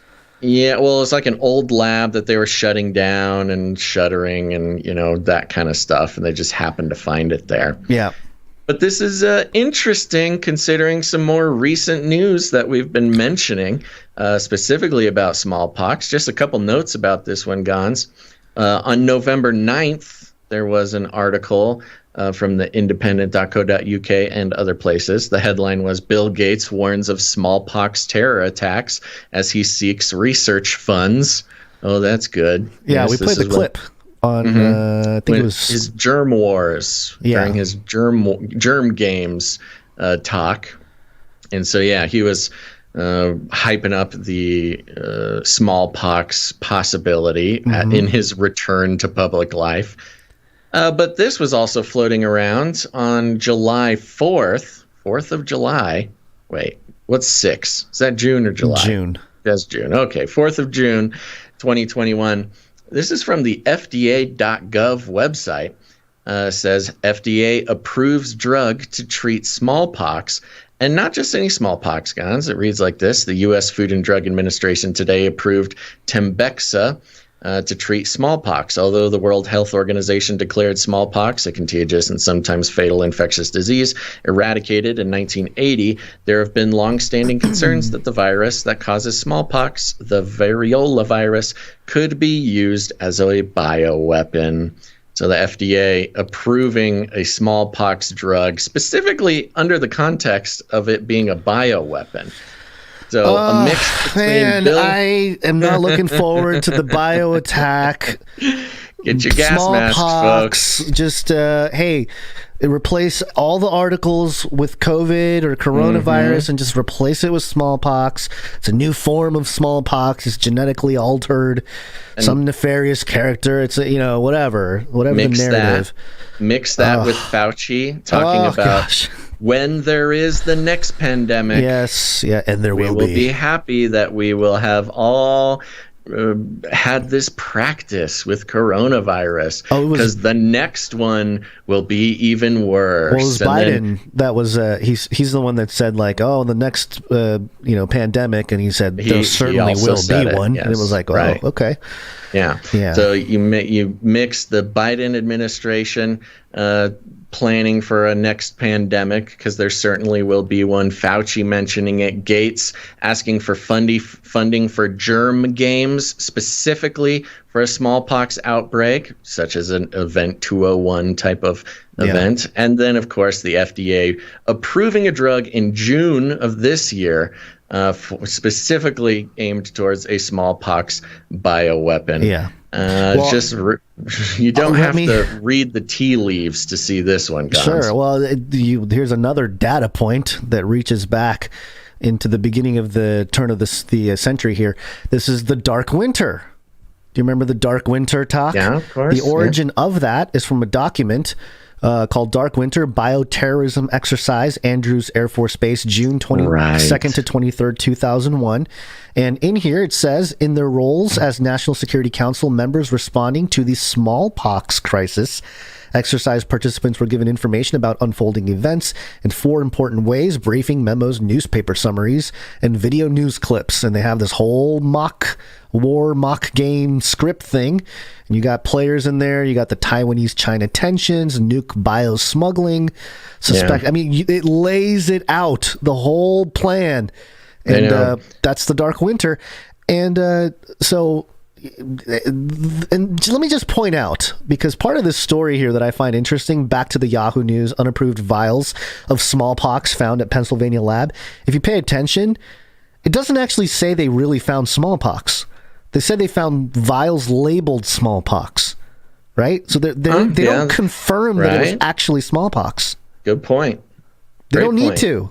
They can perpetuate the fear. It's the psyop. It's the messaging sending out there, Don't worry, I need money to practice for smallpox, so don't worry, we got this drug set up for smallpox, so don't worry, there's going to be another pandemic, but we're all practiced up. Yeah, you don't even need smallpox, real smallpox. You just need a vial labeled smallpox, because that way you could do, it's a little minor false flag event without actually breaking any laws. I'm picturing some handwritten Sharpie on one of those stickers, it's like, oh, that's what caused this whole hubbub? Okay. Hubbub. Yeah, and I forgot what I was going to say. Sorry, I budgeted and destroyed your thought. It's okay. So anywho, the point is, it doesn't even need to be real smallpox. The fact that the point was, smallpox is the last remaining samples of smallpox are very heavily guarded by the government, and even the military is involved. Yeah. There's only 2 locations where it exists, I believe, in the world. Known publicly. Exactly, known publicly. There's only 2, super high level security labs, which see how well that worked out in Wuhan. But there's only 2 of these places that the samples allegedly live. And so simply the story of finding a vial marked smallpox in the back of a freezer in some, closed down laboratory just plants the seed of doubt or the seed of confidence, depending on your perspective, that we need to give Bill Gates $1 billion to run his germ games. Oh, gosh. And, the pharma sort of tyranny continues. Yeah, it's pretty wild how it all ties in to this big conspiracy here. I hesitate to even mention this, but it's almost like so in our faces that I hesitate to say we should put it in the Red Book, because it's a very serious. Pretty obvious, yeah. It's obvious, but it's also a very serious thing. This isn't. A robot will get married to a dolphin at some point or something. This is like smallpox pandemic bioweapon. Well, I mean, put it in there. Well, the thing is, people that talked about a sort of virus and vaccine pandemic situation 4 years ago, people saw them with the same kind of like skepticism, or like, I don't know. But I mean, at this point, with all the documentation that exists and then the actual headlines in mainstream news, you can't just be like, maybe, there's some momentum happening with the people involved here with this. It would be silly to not take it seriously. Yes, and it's troubling. I just, I'm not looking forward to that day, but I feel that they are planning deep into the plans. Well, stick it in there. Stick it in the Red Book. I mean, but we gotta be clear. Not just smallpox bioweapon, but smallpox outbreak. Luckily, Bill Gates just ran his germ game on smallpox, and Biden was so wise and had so much foresight to create a stockpile of this smallpox drug, or at least was ready to pull the trigger on an accelerated manufacturing plan or something. Yeah. Okay, Bill Gates hero for running germ game before smallpox bioterrorist attack. Yeah, there we go. Which is basically saying what Bill Gates said in his little clip. I mean, he told us straight up. Well, we'll see. Well, yeah, it's more on him than us calling it. He's calling it. Yeah, this is, yes. As far as predictions go, this is not. It's not our prediction per se. Yes, this is not a mystical sort of divine word we're getting. We're just writing down what Bill Gates already told us. Okay, well, it's going to all play out in a changing landscape. And it has to do with money.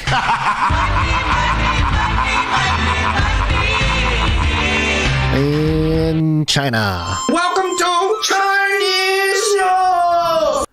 This is FirstPost being mirrored on MSN.com. China overtakes U.S. to become world's richest nation as global wealth triples in last 2 decades. It has happened, Basil, apparently. China has overtaken the U.S. China has gone past the U.S. to become the richest nation in the world, according to a new research report. The report, authored by the research wing of McKinsey & Co., said that global wealth had tripled over the last 2 decades from $156 trillion in the year 2000 to $514 trillion in 2020. According to the data revealed, China has accounted for almost 1/3 of the staggering rise in global wealth.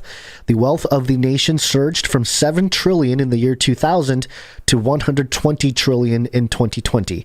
The data tracks the period from 1 year before the country became a member of the World Trade Organization, which speeded up the rise of its economy. The report analyzed the national balance sheet of 10 countries, which accounted for over 60% of the world's income. 10 kings, anybody? Interesting that they would account for at least 60% of the world's income. Apart from China and U.S., the countries in the report included Germany, France, UK, Japan, Sweden, Mexico, Canada, and Australia. As for the U.S., the net worth of the country increased to almost $90 trillion in 2 decades. In both U.S. and China, the two biggest global economies, more than 2/3 of the wealth is concentrated in just 10% of the richest households. About 68% of the global net worth is stored in real estate, as per the report. The surge in net worth has been led in part by rising property prices, making the net worth outstrip the rise in global gross domestic product. The rise in real estate prices can increase the risk of a financial crisis like the one that occurred in 2008 after the U.S. housing bubble burst. Let's see, the Evergrande crisis. Yeah, this important part of this discussion. The Evergrande Group has recently been struggling with over $300 billion in liabilities. The company, which is the most indebted of China's private home builders, has ignited fears worldwide of a global financial crisis. Recently, another Chinese real estate company, Fantasia Holdings, failed to repay a loan worth $205.7 million, according to news reports. This is the end of the article there. So there you go. Maybe China being number one, great, but then also when the financial crisis really does begin, they will be at the forefront, or at least, we're already starting to see it, I think, in part. But to have some serious worldwide global impact, China number one, not going to last, especially with the US dollar being the world reserve currency. So, talk about rumors of wars in space, rumors of wars in the realm of vaccines, and there's certainly rumors of wars in the realm of economics between nation states, nation rising against nation.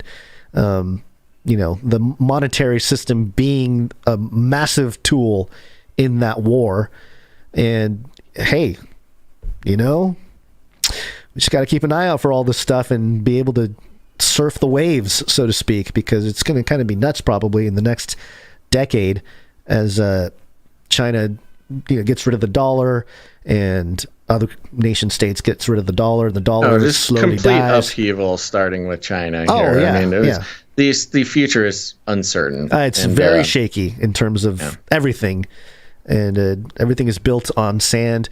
I think it's funny that they're basing this China overtaking U.S. as the world's richest country based on these property prices, the real estate prices, because what we've learned from the Evergrande thing is that property prices are so inflated in China. Yeah. I mean, they're so inflated that Evergrande, sold, quote unquote, sold or took deposits on all these crazy real estate, pricing, sales swamps or whatever, that it just got so out of control they couldn't even deliver they can't even deliver the houses they already sold because of the pricing.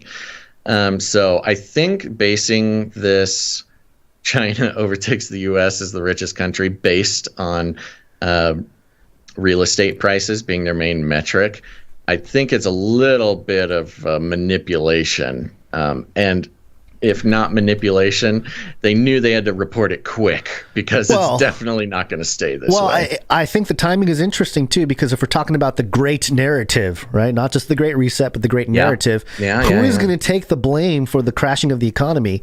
And it's got to be the number one country. China. It's almost like the U.S. said, yeah, sure, take over.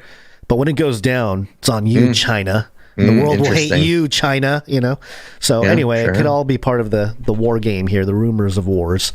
Very complex and again, setting the stage for something for sure. Yep. Speaking of setting the stage, Gonz, I've set this wonderful table here in front of us. Oh, good. And there's a seat for every one of our producers. So we should take a second and thank them. It's break time! Come on, take a break.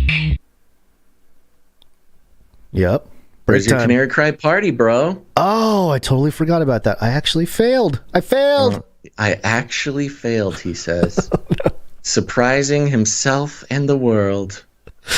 Okay, hold on. I want to do this correctly. So here we go. Party time!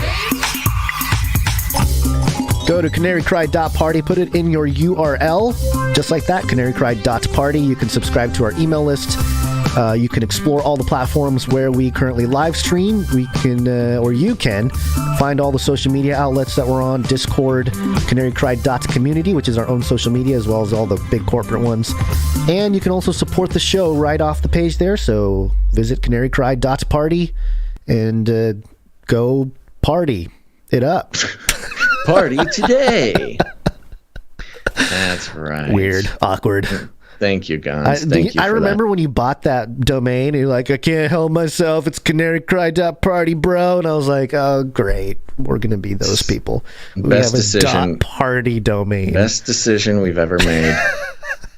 Thank you, everybody, for going to CanaryCry.Party, and thank you to our producers. If you're new to the show, you may have noticed we have no advertisements, no affiliate codes, no super secret mail enhancement supplements or freedom phones, nothing, folks, no corporate money whatsoever. That includes YouTube partnerships, Twitch partnerships, all these normal corporate-based funding structures for independent media. We've eschewed them all for the promise of the value for value model. Corporate money means corporate influence, which means that true independent media cannot exist. And with that maxim, we decided to eschew all corporate money and release ourselves from any corporate interests in order to be as integrous as possible when it comes to our independent media reporting, analysis, and deconstruction. And here's the thing, folks. The advertising companies, they want us. They want us.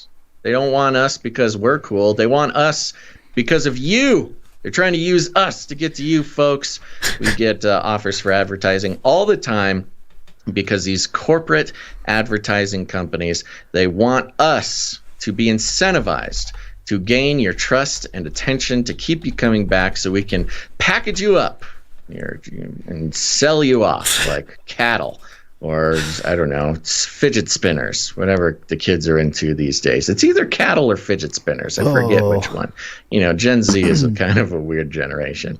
But how dare you? The fact of the matter is that we've decided that that is simply wrong. It goes against everything we believe in. And that includes sort of the spiritual implications of advertising. Yes, I said spiritual implications. I know a lot of people out there, we've all been programmed throughout our entire lives that we can consume media, especially news media, for free. And all we got to do is watch some advertisements. And it doesn't really occur to us that often because it's become so normalized in our lives and in our communities. But really, advertising executives, they sit around in these boardrooms. They have creative pitch meetings, all these sorts of things. They hire psychologists. They use government-funded studies and experiments in order to truly understand how to manipulate people into thinking that only if they purchased this new underwear subscription, if only they had this cool mattress that's made out of recycled bubble wrap from Indonesia, if only they had this new shiny widget, then they would fix all of their problems, find wholeness and completeness, and finally be happy on this earth. And it may sound silly, I may be putting it in a humorous way, but it is actually deadly serious. That is exactly the type of psychology that they use in their advertising strategies. And not only that, podcasting advertising is so popular specifically because the advertisers know that podcasters are trusted and they feel desperate. More of a connection with their audience. There's more of a personal connection with their audience instead of regular radio ads or TV ads or whatever. And they take advantage of that. And yes, they know that podcasters are desperate, so they can offer them modest amounts of money in order to betray the psychology of their listeners. And we decided long ago that is wrong, and we will not participate. Yeah, I was just going to say that I think it seems like these corporations are doing to podcasters and like YouTubers what they used to do in the music industry, like in the 80s and 90s and into the 2000s too, where they take advantage of people that just don't know any better, and like, oh, you're going to be a star, you're going to, and we can give you all this money for your talent. It's a status symbol. It is. Having an ad at the front of your podcast has become sort of a status symbol for certain groups of podcasters, which is just another level of evil to the system. Yeah. So anyway, I just saw the parallel there with being taken advantage of with a lot of these, because a lot of these individuals or not individuals, but podcasts out there that are independent, they're not all of them are like, yes, I have signed a paper with the CIA to produce this podcast and I will be paid appropriately. A lot of them are just they're incentivized. They're incentivized by the corporate media advertising system. And for us, a show that explicitly tries to analyze and deconstruct mainstream corporate media, it would be silly of us to then participate in the same funding structure as that same thing, because the advertising industry is one of the main reasons for all the problems within the corporate media. And that's not just, television and news. That also includes Facebook, Google, all the big evil Silicon Valley companies.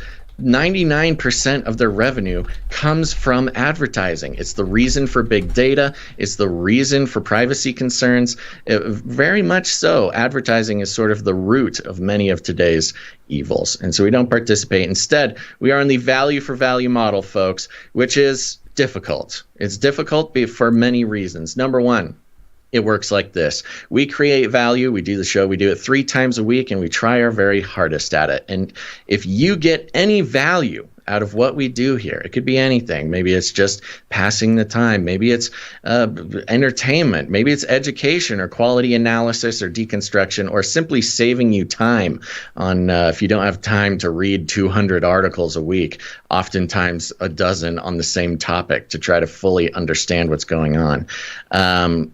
Whatever the value you get, if you want it to continue, it really, and just to get serious for a second, a lot of people, it's always awkward asking for money, and it's always even more awkward talking about the responsibility. But truly, we all have a responsibility, including Gonz and I, to take personal responsibility for our own media future. We could sit back and let advertisers choose which programs deserve to exist or not, or we can all make the decision ourselves and take part in keeping the media we love alive. Gonz and I participate in the value for value models on other podcasts that we value and want to keep going. And for those who get it, for those who understand and take seriously the war for our minds, taking responsibility for our own media future and keeping independent media truly independent is very important. And that's why we like to thank our producers, because that's what they are, just like the real world. They're not just charitable, Christian donors or something. They are producers of the show, because it's the real world, folks. This isn't the metaverse. When you pay for a piece of media to be produced, you are a producer. And we're going to thank some now. Gonz, are you ready? I am ready. And by the way, the metaverse is real, bro. You got to be careful what you say when you talk to the people. Yeah. I saw one of the things, and I got to get the video together. I'll have it together by Friday to show everybody. But one of the things that I saw when I first went into the black hole and into this other area in Decentraland was this giant swole Doge. Have you seen that meme of the swole Doge dog? Yeah, he was just walking around. Wow. In Decentraland. It's real, bro. It's all happening. I love it. Anyway, yes, I'm ready to thank some people. Well, I'm going to start out. I'm going to try to mix things up a little bit today, Gonz. Okay. I'm going to start with thanking our executive and associate executive producers. Perfect. And we did have a hero come in today at the last second, I believe, an executive producer. Yes. Who is our executive producer today, Gonz? We don't know. Oh, great. An anonymous individual came in, and very apropos, with 0.0018433 Bitcoin. Ooh, okay. Yes. An executive crypto producer. So thank you very much to executive crypto producer Anonymous. Where'd you find this? Yeah, I guess all this metaverse talk is Bringing in the crypto chads. The Metaverse is producing the show now. Thank you very much, anonymous executive producer. Not let it happen. Yes, thank you very much. We appreciate that. Okay, so now, you wanna do things a little different. I got a thing. I'll take it from here. So let me just do a quick refresh just to make sure nobody came in at the last second. But as of this very second, we had no associate executive producers, which, again, we understand it's that time of year. Things are tight. Things are uncertain. The holidays are coming. So we understand. It doesn't make it hurt any less, but we totally understand. So what I thought I'd do, Gonz, is collectively credit all of our 2022 calendar producers as the associate executive producer for the show. I like it. How does that sound to you? That sounds good. Yep. Okay. So, yes, I'll take a quick second, actually, to pitch the calendar. The Canary Cry 2022 calendar is available, and it's shaping up nicely. I've been taking looks at the sample stuff coming in from our producers creating it. This is a physical, actual calendar created by producers of the show. Gonz and I do not do this. Most of the credit, I am told, goes to producer Epony Blaze. So we want to thank producer Epony Blaze for all her incredible and hard work putting together the calendar. And it is just that. It's a calendar with 12 months. Imagine that, 12 Gregorian months for the year 2022. It is filled with art from art producers of the show, Sir Dove, Dame Allie, Christine C., 88, Jay Vela, all sorts of wonderful artists who, either have produced the show or continue to produce the show regularly. Producer Isaac actually also played a big part in this. So we thank those producers very much. And the Canary Cry calendar, this is the second year that this calendar has been put together. The first year was so cool and so fun, and we are just happy to watch it happen once. But when the producers came together this year to make it happen again, this is a tradition that I'm starting to be very in love with. And so we make the Canary Cry calendar, remember, a physical copy, available to producers who are committing to helping us start the show out strong in the year 2022. So you can go to CanaryCryRadio.com/support. Let's hit that jangy. The jangy. CanaryCryRadio.com/support. And yes, head over there at the top of the page. You'll see a little breakdown for the calendar and what it means to us. And so right now, if you head on over there, you can jump in, become a monthly producer in the amount of $20.22 a month. And as a free gift, we'll be sending you the 2022 Canary Cry calendar. And I wanted to show a little sample of what we're looking at here, Gonz. So if you want to pull up that little sample, this is for the month of September. For those of you who can see, this is not the art page, obviously. This is the date page. And there's so many fun little Easter eggs on every single month. For the month of September, in the top left, we have 1 Corinthians 15:51-52. Behold, I shew you a mystery. We shall not all sleep, but we shall all be changed in a moment, in the twinkling of an eye, at the last trump. For the trumpet shall sound, and the dead shall be raised incorruptible, and we shall be changed. So we got a Bible verse on each page here, but we also have quotes from the show on each month.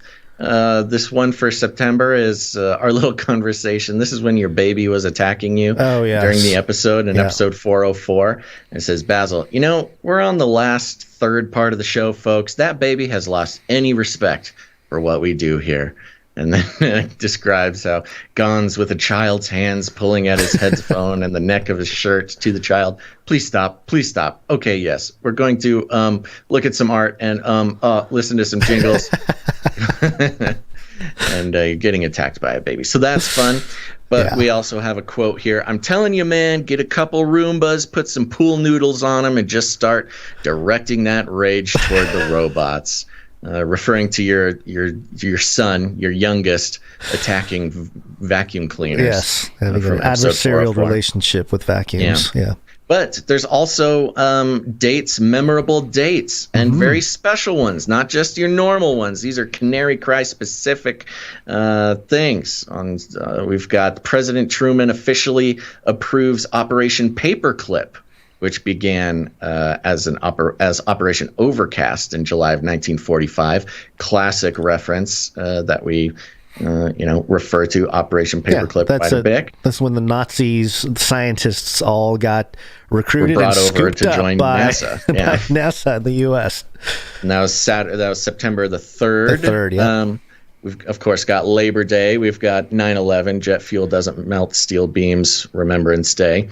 We've got September 12th, which was the 2012 Benghazi attack. We've got September 15th, 2020, Basil's Dinosaur Impression Day. Yeah. Surely an important day that will go down in history, or has now officially gone down in history. We've got September 16th, 1992, Black Wednesday, George Soros breaks the Bank of England. We've got September 18th, 1947, National Security Act takes effect, creating the CIA, the NSC, and the DOD. Important day. We've also got September 24th, which is Send Jess and Cool Runnings Mon first anniversary. That's our first Canary Cry wedding. They'll have their anniversary in September. So there's all sorts of fun stuff. Oh, there's even like the Hebraic festivals and feasts. Yes, September 25th, Jewish New Year for Hebrew year 5783 begins at sundown. The Feast of Trumpets is the next day. September 29th, 1954, convention establishing CERN was ratified by 12 countries in Western Europe. So it's all the good stuff, folks. Yeah. It's a good little index of events that are important or pertinent to the type of conversations we have. And there's even little factoids down in the bottom right, referring to September the 3rd. My head's covering President Truman was the 33rd president. Aha. I think he's the one who did Operation Paperclip. I forget that my head covers part of the thing now, so I have to move my head to show the whole quote. So yeah, very cool. Every month is just jam-packed with really cool Canary Cry stuff. And so yeah, go get it. Go get it, folks. It's kind of a limited run. So if this is something you're interested in, go now. Head on over to CanaryCry.radio.com/support. Click on that button there beneath the calendar breakdown. And remember, you want to click make it a monthly support. You're committing to helping us start out 2022 strong so we can continue our independent media analysis and deconstruction the way it should be doing without having to rely on any corporate media whatsoever. And make sure to put in your address there as well for delivery. And on top of that, the calendars, they're printed here in the United States by producers, it's an American product, and it's really cool. So, and I've been talking to the producers doing the sending, the shipping. They're going to be shipping out. The first batch will be going out on the first week of December, so they should arrive around Christmas, depending on the postal service. Yeah, we need our own mailing bird service or something. We'll just get some canaries and just tie it to them, and they'll fly away. Yeah. But there you go. We'll keep running this until basically we run out. So cool. Go check it out. Yep. Okay. So collectively, we've had some producers join in, commit to keeping the show going through 2022, who will be receiving the calendar. And these are the associate executive producers of today's show, episode 411, and they are Pavel A. Moore. Do you want me to do it one? Yeah, let's do it. Okay. You're right. Let's do it one at a time. So Pavel A. And he's actually on a streak. Second episode in a row. Morv comes in. Thank you very much, Morv. Thank you, Morv. we'll get your streak on your other one here.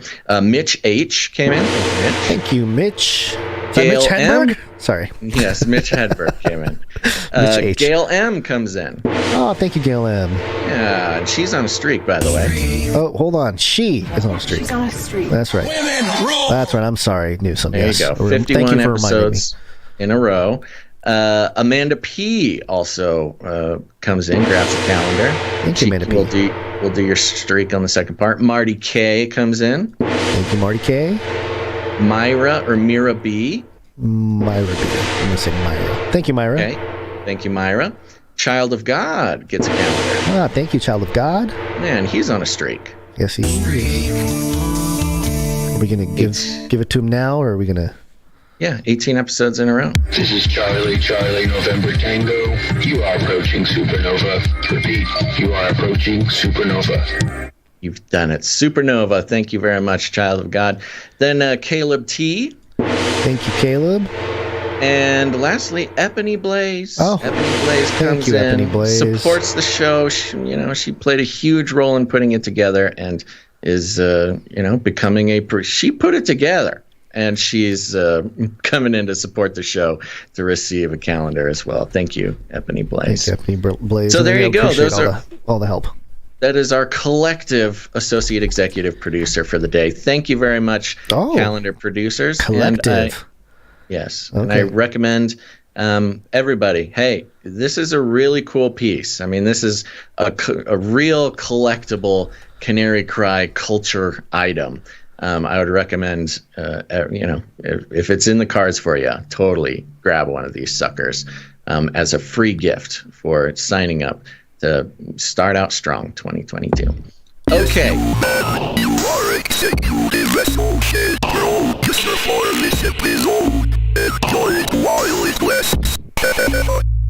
That's right. Enjoy it while it lasts. And before we move on, I want to thank some of our Patreon producers here at Gonz. Okay. Patreon.com/CCNT for Canary Cry News Talk. You can become a monthly supporter of the show over there. There's all sorts of old school archival bonus episodes, by the way. We don't talk about that much, but there's like 100 bonus episodes from the early days of Canary Cry News Talk available over on the CCNT Patreon. But we have one upgrading producer over there, and that was producer Epony Blaze. Oh my gosh. She's everywhere. Epony Blaze killing it. Thank you so much for being such an important producer for the show. Now, we also have patreon.com/CanaryCry.Radio. Yes. Canary Cry Radio is our other show. You're currently listening to Canary Cry News Talk. Canary Cry Radio is our interview-style show we've been doing since 2012, and we like to thank those producers here as well, starting with producer Paul. Thank you, producer Paul. Thank you, producer Paul. Then we have producer We Pray. Ooh, We Pray. Yeah, thank you, producer We Pray. And then lastly, but not leastly, producer Chad C. Thank you, Chad C. Yeah, and Chad C came in at the 3377 level. Makes him an Illuminati handler. Illuminatus! Actually, I think over on that Patreon, there's another special name for it, but I forget what it was. Yeah, I got to go look at it. Okay, now we have the rest of our producers coming in. Remember, at canarycryradio.com/support, there's all sorts of ways to support the show. You can support the show with your cryptocurrency, as you saw our executive producer do. You can come in with a monthly producership if you want to commit to keeping the show going, as you saw our calendar producers do. Or if commitment is not your thing, you can come in with a one-time amount in any amount that you would like. And that's who we're going to thank now. Gonz, who's coming in over there? First up, we have Tracy R. Tracy R. Thank you very much, Tracy R. Tracy R. comes in with $53 and a note that says, officially, it's my birthday. But I Yeah, you got the jingle? Hit the jingle. Happy birthday. But I prefer to say that it's my 20th anniversary for turning 33. Uh-oh. We've got an Illuminati handler on our hands. Forever 33. Tracy. Because that's what Canarians do, she says. Yeah, that's true. So technically, this counts as a 33 producership with a $20 gift. But the real gift is CCR and all y'all do. Thank you very much, Tracy. That's Thank you, Tracy. Nice. Yes. And yeah, happy birthday. Mm-hmm. Indeed. Yep. Next up, we have Amanda P. There she is. Amanda P is in again, and she is on a streak. Yeah, she's on a streak. Women rule! 8 episodes in a row. She comes in with 33 in fees. Thank you very much, Amanda P. Thank you, Amanda P. Next up, we have Scott K. Scott K is on a streak.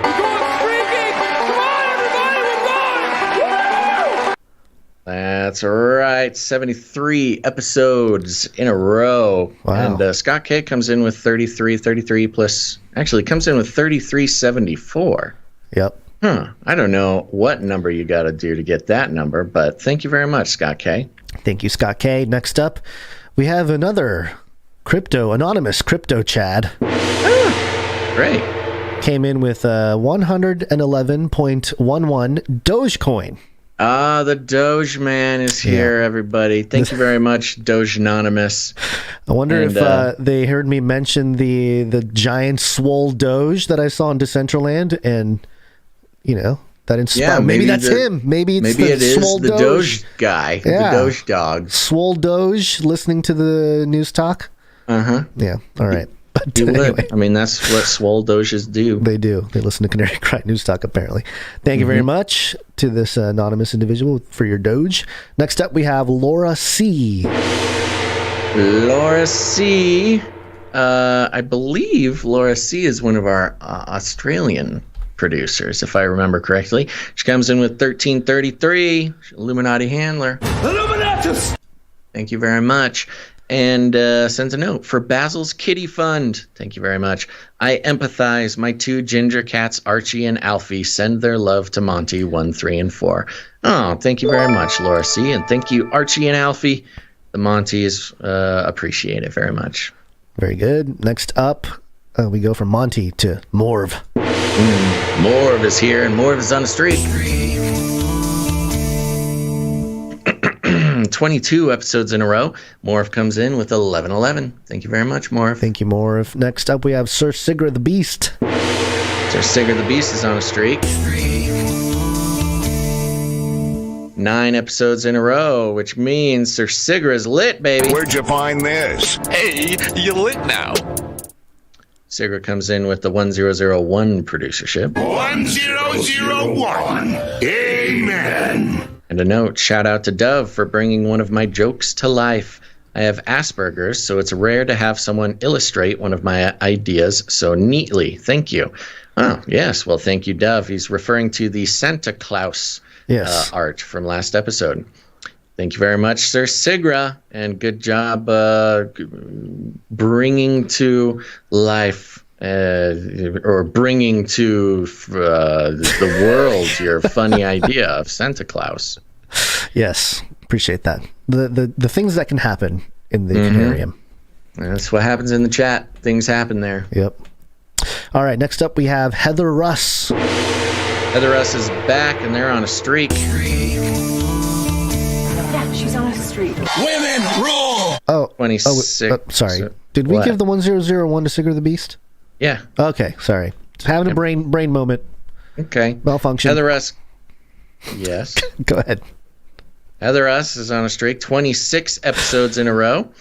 Comes in with 1004, and a note. Hey, Bands and Gozzle, in case you're wondering about the odd amount, it will make sense on Friday. Mystery. Can we get a hairy legs and a Howard Dean? Much love, Heather Russ. Got hairy legs. Got hairy legs. Joe. Thank you very much, Heather Russ. Thank you, Heather Russ. Next up, we have JC. Yes, JC, thank you very much. You're on a streak. 37 episodes in a row, coming in with pocket full of sevens plus fees. And I got your email there, JC. And yes, we are all back to normal. He was commenting on that, how he had misread Heather Russ's note under his name etc., etc. So we had to check his streak, make sure everything's good. You're good, JC. Cool. Thank you, JC. Next up, we have Sir Salmon's Night of the Fishes. Sir Salmon's Night of the Fishes is on a streak, baby. 28 episodes in a row. Comes in with a pocket full of 7s. And a note, some Wednesdays you just gotta scream like the meme. Please join me. Ah! Might as well hit that jingle for him. It is Wednesday, my dudes. You know what it is? It's that last, and then the abrupt end that is troubling. I like it. And so does Sir Salmon's. And he says, there, now that our sinuses are clear, we can go on with the day. Happy Wednesday, lads. Many blessings from the fishes. Thank you very much, Sir Salmon's. Thank you, Sir Salmon's. And that concludes our producers over the amount of 777 for the purposes of note reading out there. Just a note for everybody who may become a producer in the future. Producerships in the amount of 777 or more are entitled to a note to be read, but we still read and appreciate under that amount. And that includes Sir Casey the Shield Knight, who's on a streak.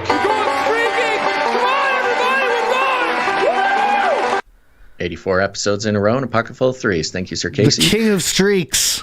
Yes. Next we have Veronica D, who is on a big old streak. Yeah, she's on a streak. Women rule! She's got the Nifty 50 Jubilee, The baby. Nifty 50 Jubilee Jamboree.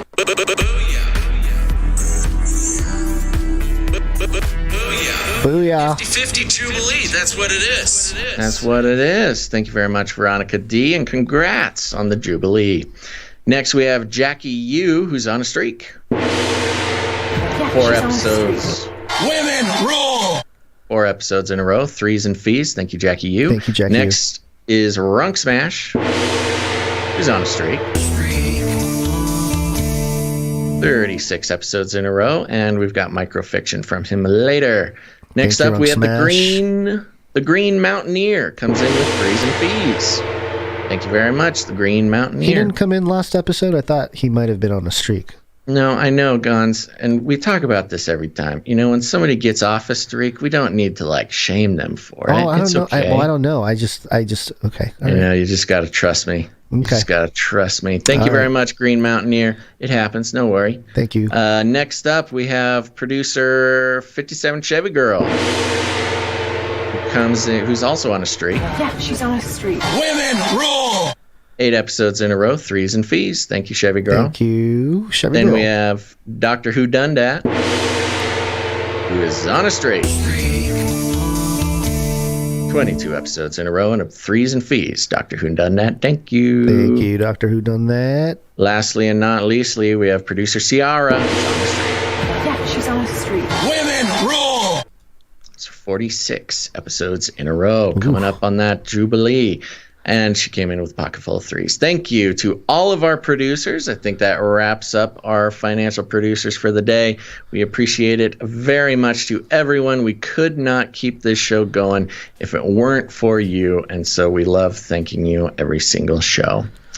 And I don't think there's anything else for this break gone. So I'll just remind everybody, go get your Canary Cry calendar. Head on over to canarycryradio.com/support. And of course, as always, thank you for your patronage. Oh, I forgot about that again. Shut up and take my money. Thank you for your patronage. Thank you for your patronage. Thank you. Thank you. Thank you for your patronage. Yes, it's wake up time. Hey, yo, wake up. It's Latin for many.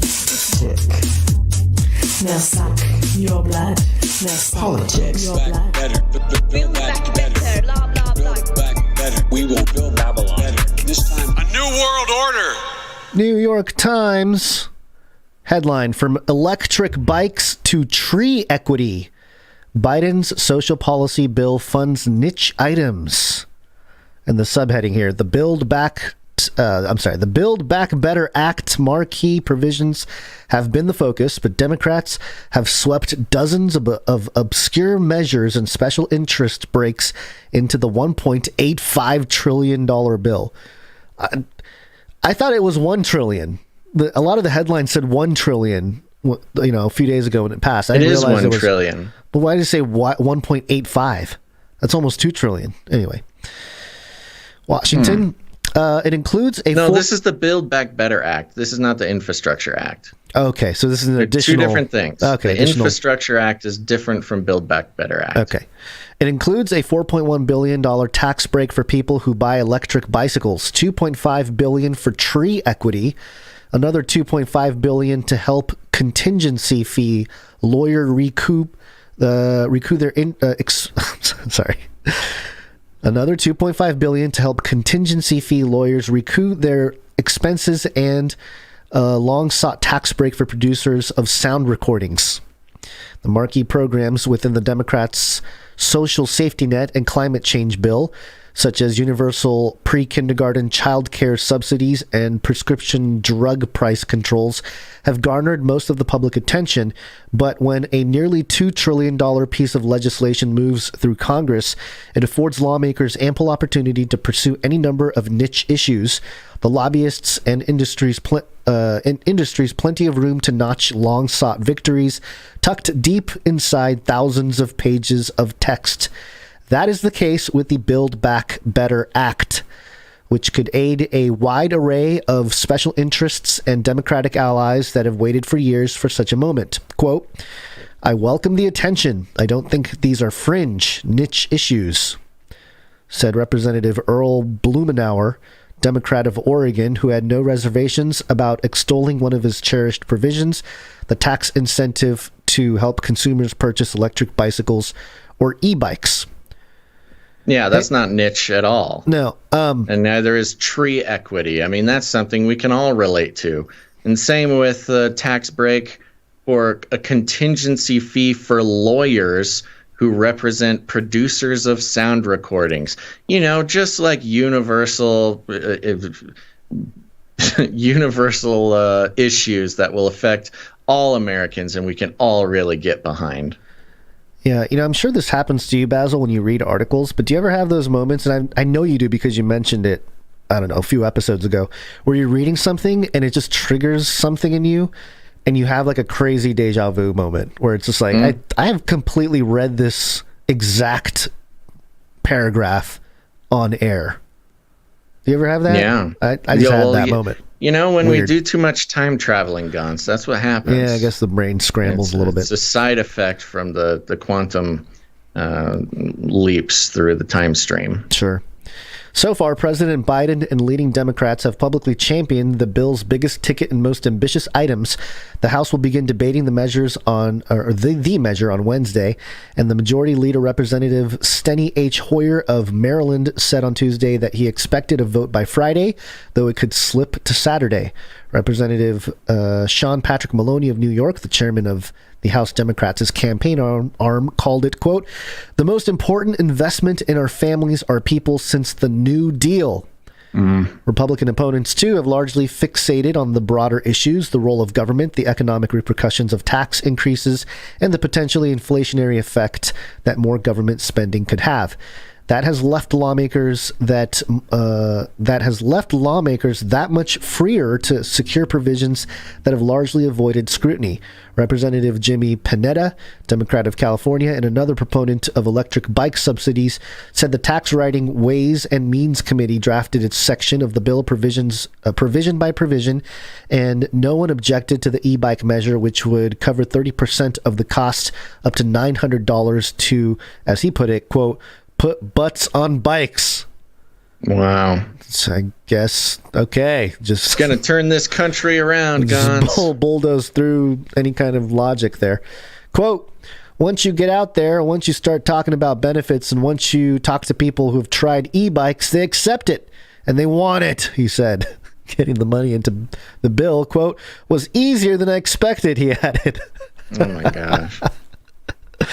Man, can you imagine being in a position like that? Where it's just like, oh, wow, that was way easier than we thought to get this crazy thing passed. Yeah, by the way, this is a lobbyist. Yeah. Despite what he may be claiming to be, what he is, Representative Jimmy Panetta, Democrat of California, he is being lobbied by the electric bike industry, which is why he got this done. Yeah. I mean, you don't build a political legacy on getting tax rebates on electric bikes. You get into the electric bike game because you've been lobbied. Right. So a Senate Republican memo, for instance, singled out the $50 million pilot program tucked into a broader home health care section to promote the use of doulas, professionals whose sole priority is to support and provide guidance to birthing mothers. Doulas, a word that means servant in Greek, typically lack formal obstetric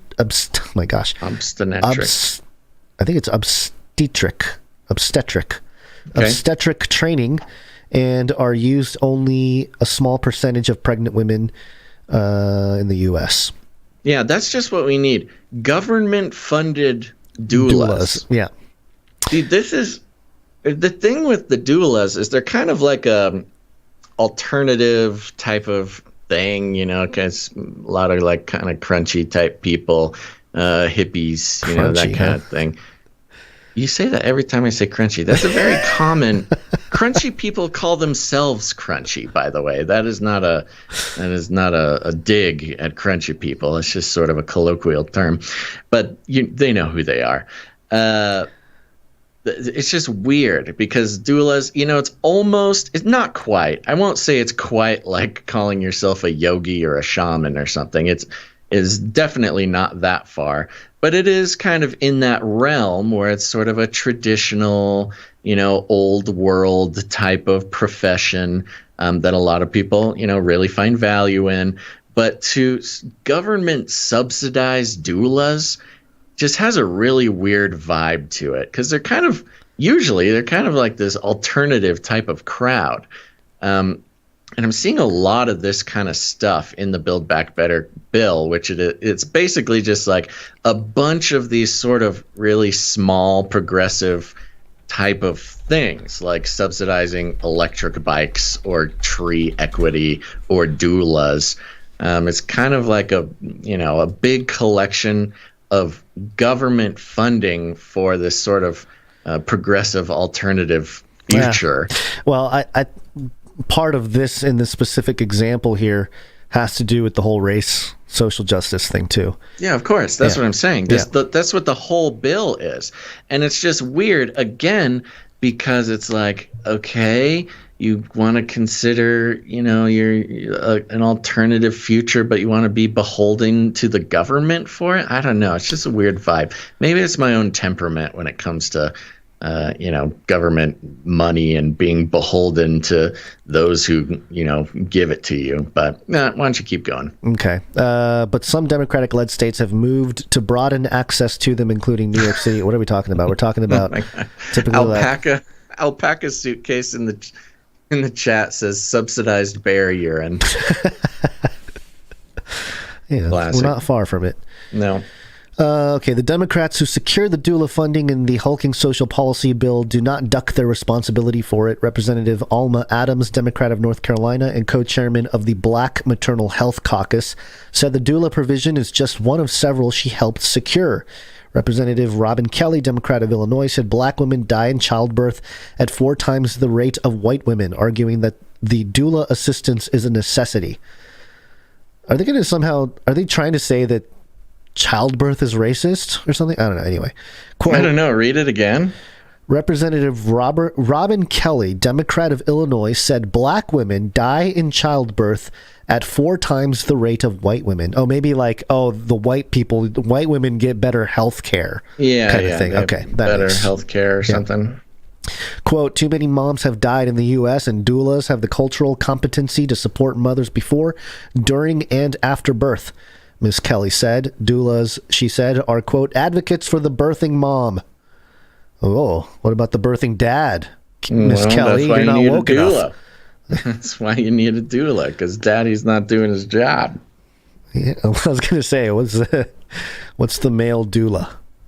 Just a good dad? Is that? I don't know. I think it's just a doula. I mean, I want to be clear. There's nothing wrong with doulas. A lot of people use doulas. Yeah. It was kind of not correct for me to sort of compare it to a shaman or something. But I was just saying it's sort of an alternative deal than just dealing with your doctor the whole time. Mr. Blumenauer was especially proud of a $1.9 billion provision written to stave off death of local news media that would provide local newspapers and broadcasters a payroll tax credit worth 50% of wages up to $50,000 for the first year and 30% of wages in the second year for each employee. And Can we count as local news media? I don't think so. I don't think we can be seeing any of this. $1.9 billion. Yeah, we can try to claim it, but payroll tax credit worth 50% of wages up to $50,000. All we got to do is start making $50,000 and we can get a tax credit. I think we should look into this. Yeah. Okay. Quote. I mean, they're saying if Biden says he wants to be everybody's president and help everybody with this Build Back Better bill, we got to get our slice. What's going on here? Well, this does help certain people. Quote, the collapse of local journalism has had serious consequence for our ability to govern, Mr. Blumenauer, a senior member of the Tax Writing Ways and Means Committee, said, pointing to anti-Muslim and other offensive remarks made by a Republican truck driver who defeated New Jersey's Senate president this month, but revealed by the news media only after his election. Quote, there was no... By the way, politics is so convoluted with everything, with the right, left, Republican, Democrat blame game. Mm-hmm. Quote, there was no opportunity for local media to provide even basic information about the candidates, Mr. Blumenauer said. Quote, the guy would never have been elected if he had gotten any scrutiny at all. Whoa. Some of the Blumenauer's not happy about this New Jersey Senate guy. Some of the measures tucked into the bill have languished for years. In 2007, Senator Arlen Specter, a Pennsylvania Republican, drafted legislation that would allow lawyers who work on a contingency basis, they will be paid only if they win, to take a tax write-off of expenses from a case as they are incurred. Currently, such expenses can be claimed only once judgment on the case has been rendered. Okay, so, since the measure was written, Mr. Specter switched parties. Oh, classic. Was defeated and then died. Uh-oh. But his work has found its moment. Oh, gosh. Now I feel bad, but also, wow, way to memorialize a guy. The change would generate considerable saving for trial lawyers, $2.5 billion, according to the Joint Committee of Taxation, Congress's nonpartisan referee on tax policy. Oh, yeah, save lawyers money. That's what we need. A lot of money going to lawyers in this bill. Yeah. Classic. Yeah. And many of the measures have bipartisan origins. An effort to include independent music producers in an existing tax break for film, television, and live theatrical productions found a champion in Tennessee's conservative firebrand Senator Marsha Blackburn at the behest of Nashville. Representative Linda T. Sanchez, Democrat of California, initially drafted the Helping Independent Tracks Succeed, or HITS, Act at the beginning of the coronavirus pandemic in 2020, but she was able to bring along Miss Blackburn, Representative Ron Estes, Republican of Kansas, Estes, and Senator Dianne Feinstein, Democrat of California. Now, with Mrs. Sanchez's help, the act and its tax deduction of up to $150,000 for the costs of producing sound recordings have found their way into the social policy bill at a cost of the Treasury of $35 million over 10 years. Great. Just tax the artists. Well, no, this is a tax deduction for the recorders. The recording people. Which is like fine, but I get, so it's kind of a it's a music industry tax cut. Great, cool, I guess. Well, everyone's going to be in the metaverse creating art and music. The chat, actually, to go back to the doula thing, the chat has been developing, I think, the right idea about this doula thing, because it is so weird. Once you start giving tax cuts or whatever to doulas, then you have a reason to regulate doulas, fold them into the medical industry rather than sort of the wandering samurai that they are already, fold them in,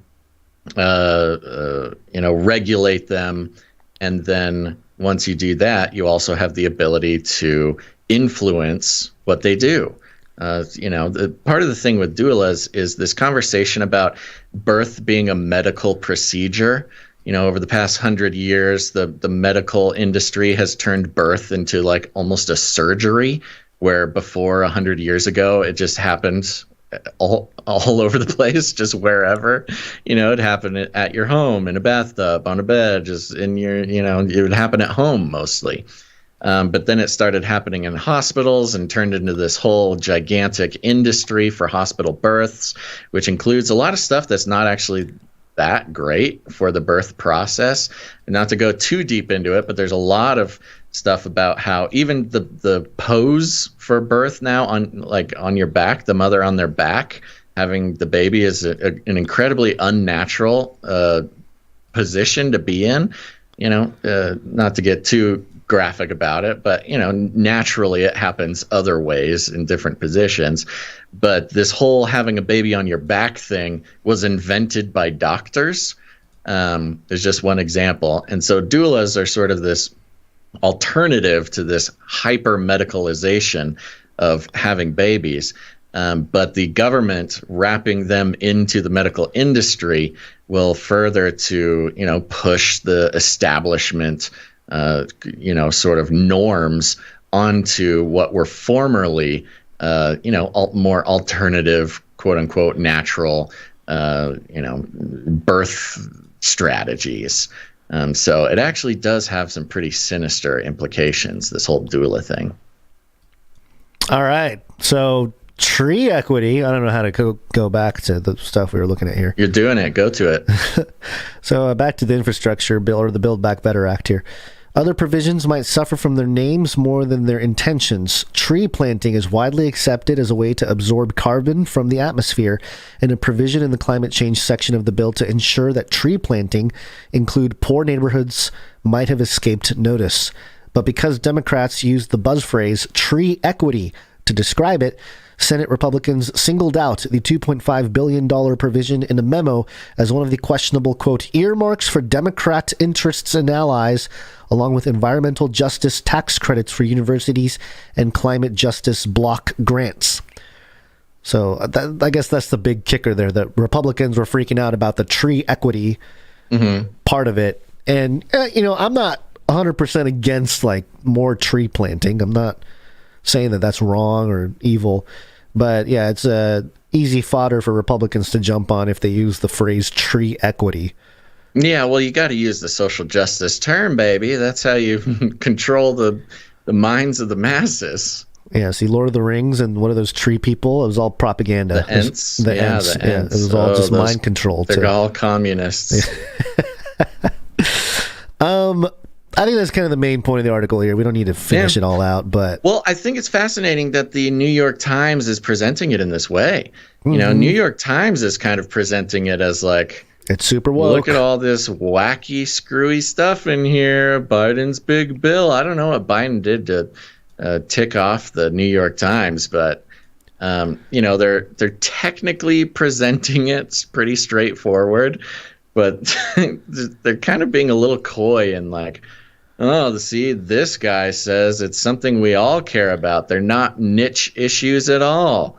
Doulas and lawyers and music producers and electric bicycle enthusiasts. Everybody. Yeah, there seems to be a lot of this attitude I've noticed with, people that are maybe defeated in the realm of public scrutiny in terms of like logical or critical thinking. They sort of have this weird attitude of like, it's almost this fake attitude of like, well, it's, we're being criticized for all this stuff, but I mean, look at it. Tree equity, electric bikes. Oh yeah. It's not that nefarious. They're trying to make it seem like it's so normal. Right. Yeah. And it's whatever. It's not the end of the world, but still $1.8 trillion when we're already in the throes of probable double-digit inflation. Yeah. And you just want to keep printing money for doulas and lawyers, music producers, and electric bicyclists, and you don't even have anything for podcasters. I mean, come on now. Yeah, they kind of do, depending on how we decide to categorize ourselves. I got something for you here. Okay. A lot of talk about Kamala. Oh, yes. Hold on, let me get the Kamala jingle. Kamala. She comes and goes. She comes and goes. Yeah. Mr. Magoo, he's back. I think we had Glad a different to hear your voice, Kamala Mr. one, but Magoo. it's okay. This one is coming from metro.co.uk. Wouldn't have been my first choice, but not something that the corporate media is really excited to report on. And you'll see why. The headline here is Kamala Harris sidelined due to dysfunctional and strained relationship with President Joe Biden. Seems sidelined? What do you mean seems sidelined? Normal enough, but there's some pretty crazy stuff. This is politics, not sports ball. You don't come hang out on the sidelines. Joe Biden's relationship with Kamala Harris is starting to go sour amid a growing bitterness with the vice president's team exasperated over her being sidelined, report suggests. Despite a public face of unity, the president and his second in command are said to have a very dysfunctional relationship. Aww. Somebody get them some relationship counseling or something. Bring him on Dr. Phil. Oh, that's a good visual right there. Yeah, Biden gets up and runs out the studio, and the cameramen chasing him around. Actually, I don't know if that's Dr. Phil. Yeah, that happens in Dr. Phil. It's more of a Jerry Springer thing, but it's Jerry Springer. It's all the same. According to, let me start over. Despite a public face of unity, the president and his second in command are said to have a very dysfunctional relationship, according to a tell-all published by CNN Sunday, featuring interviews with nearly 36 former and current Harris aides, administration officials, Democratic operatives, donors, and outside advisors. I actually did go to the source on this CNN article, extremely long, but a lot of really weird little hints hidden in there. And this metro.co.uk article actually kind of brought some of those weird little hidden things to the top, which is why I chose this article. Those who spoke with CNN say Harris's team believes Biden has not provided enough support, only giving her tasks that put her in no-win political situations, while Biden's team allegedly believes many of Harris's issues are of her own making. Ooh, a little back and forth here, you know. Such a weird daddy-daughter type of relationship playing out. It's kind of, I don't know, it's bizarre. It totally is. Yeah, Kamala thinks that she's being set up and yeah, you're setting me up to fail, Dad. Right. Feels like she's being sabotaged. I can do more, Dad. I'm old enough. Biden thinks that she just can't handle it. The no-win political situation of managing the border, something Harris has said she did not want to do. Oh no! Has aided to. I mean, that's. She sure had a lot to say about the border. I know. When she was running to not want to actually do anything about it when she's in office. But okay. The no-win political situation of managing the border, something Harris has said she want to do, has aided to frustrations on both sides. Biden's team, however, is also frustrated with the VP, who fumbled and awkwardly laughed in an interview with NBC's Lester Holt. That could be any number of clips. Do you have one? About? No, I know I don't, but it's just funny. Well, there's a couple of them. Yeah, I mean, she notoriously fumbles live interviews. The top two Democrats have reached an exhaustive stalemate, according to those who work with them. The report comes as approval rates for both Biden and Harris have plummeted, his to 38% and hers to 28%. Oh my gosh. Yeah, we've known this, but it's fun. You know, I've made a habit of whenever Kamala Harris tweets something, I just tweet back, I 28% approve of this. Just to let her know how she's doing. According to a USA Today and Suffolk University poll taken last week, as ratings drop, rumors are spreading like wildfire through the West Wing, with some saying the president is considering appointing Harris to the Supreme Court as a backdoor method of selecting a new VP. These rumors have also reached top levels of Biden's team, according to CNN. Following the report, the White House was quick to respond, denying any tensions in the relationship between the president and the vice president. Sure. On Sunday night, White House Press Secretary Jen Psaki appeared to respond to the CNN report. For anyone who needs to hear it, VP is not only a vital partner with POTUS, but a bold leader who has taken on key important challenges facing the country, from voting rights to addressing root causes of migration to expanding broadband, Psaki tweeted. Yet, in private, aides to the vice president complain she's been set up to fail. Quote, they're consistently sending her out there on losing issues in the wrong situations for her skill set, the former high-level Harris aide told CNN. Just not her skill set. You're vice president. The skill set does not include giving live interviews on television or telling people, South Americans, not to come to the United States. You know what this is? This is like, you know, a child saying like, I want to do this, I want to do it. They go, you're fine, you do it. You go, I don't want to. You know, it's like, what did you expect? It sounds like her skill set does not include, I don't know, being the vice president. Usually, the incumbent vice president is considered the automatic pick for the party's next presidential primary, but she could also be just a year away from launching a presidential campaign of her own. If Biden backs out on his promise to run again, which would keep him president until he is 86. The outlet also reported that Harris did not attend most of the meetings Biden held with members of Congress as he attempted to secure passage of the $1.2 trillion bipartisan infrastructure bill. Eleni Kaunalakis, the lieutenant governor of California and longtime friend of Harris, confirmed there is irritation over her current responsibilities.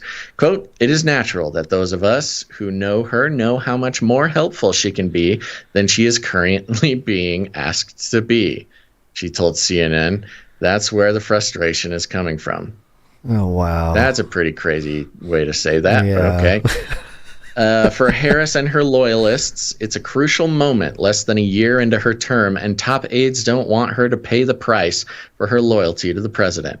In response to the reports of mounting frustrations in Harris's inner circle, Harris spokeswoman Simone Sanders insisted that the talk amounted to pointless gossip. Quote, it is unfortunate that after a productive trip to France in which we reaffirmed our relationship with America's oldest ally and demonstrated U.S. leadership on the world stage, and following passage of a historic bipartisan infrastructure bill that will create jobs and strengthen our communities, some in the media are focused on gossip, not on the results that the president and the vice president have delivered, Sanders told CNN. And that's the end of the article. And this France thing is funny. Did you see the France thing? No. Yeah, so she went over to France and, you know, schmoozed and, you know, made some promise to France there. She basically was sent over there. Remember the how insulted France was when the deal was struck to create nuclear submarines and give them to Australia? Yeah, so France was mad at us. And Kamala was basically just sent over there to, like, do damage control with France.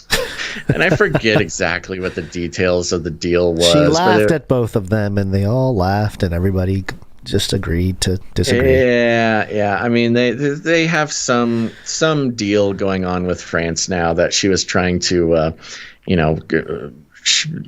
pass off as some, like, huge international victory. I'm trying to do some scrolling because I just want to know exactly what it was, but that'll be for some other time. Oh, here it is. Nope. Okay, sorry. So very interesting, though. Some interesting stuff in here. The most interesting thing, of course, being the modest little spooky paragraph that reads like this. Oh, no, I'm totally lost. Oh, no. Here we go. The report comes as approval rates for both Biden and Harris have plummeted, his to 38% and hers to 28%, according to a USA Today and Suffolk University poll taken last week. As ratings drop, rumors are spreading like wildfire throughout the West Wing with some saying the president is considering appointing Harris to the Supreme Court as a backdoor method of selecting the VP. A new VP. Selecting a new VP. Yeah, right. Selecting a new VP. So now, of course, these are all just rumors, but this is a very interesting rumor to be going around for a couple of different reasons, and it connects a couple of dots. First of all, the packing the court conversation. There's a lot of talk, should we pack the court? Shouldn't we not? Or should we not pack the court? Yada, yada, yada. Biden and the whole administration has toyed with the idea of adding more seats to the Supreme Court in order to help it lean left. And of course, there's all sorts of issues with this. Not least of which being that if they do pack the court, it sets the precedent for, in the case that a Republican wins in 2024, we'll just pack the court also. We'll just out our own guys. And it'll start this sort of frenzy of every administration, feeling like they could add more seats to the court if they wanted to. And that could easily get out of hand, especially because, you really should have an odd number of people sitting on the Supreme Court. It's kind of the whole point. But there is so little confidence in Kamala Harris from the top, not just the 28% approval rating, but from the top in the Democratic establishment, that they're not only can they not let her, or do they not want her to run as the VP again in 2024, but also they want to discourage her, if Biden doesn't run, from running for president, because she's just sort of politically poisoned. And she always has been. I mean, this isn't a new thing. She got, I think it was something like 0% in the Democratic primary when she was putting in her bid in 2020. Yeah, in 2020 when, she actually was trying to run for president. And she got 0% of the vote in the Democratic primary. She's never been popular. Except with the, with the big banks and Wall Street and stuff, which is why she's there now. But they are so afraid of her poisonous political reputation. They don't want her to be VP in 2024, and God forbid she runs for president.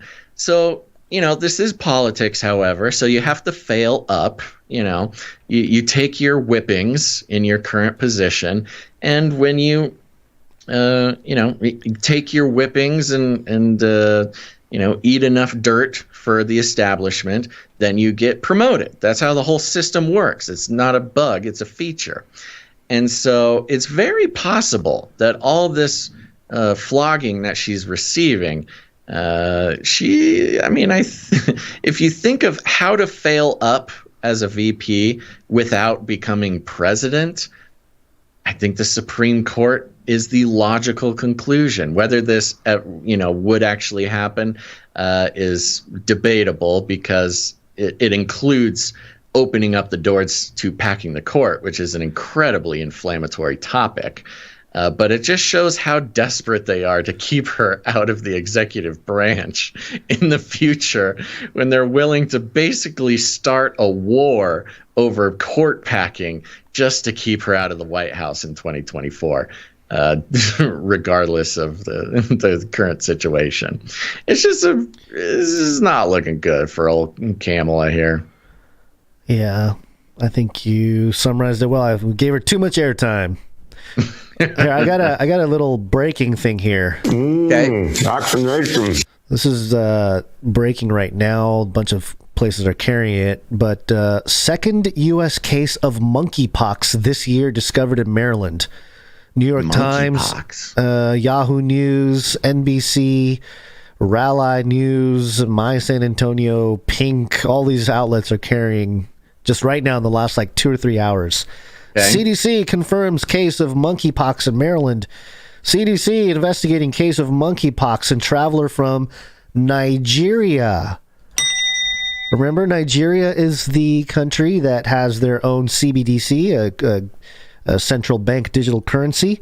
And they also are the country that, or at least in one region, the guy came out and said, you can't access your bank unless you're vaccinated. So interesting that a disease would come from, or the monkeypox would come from Nigeria, because it would be a two-way lockdown.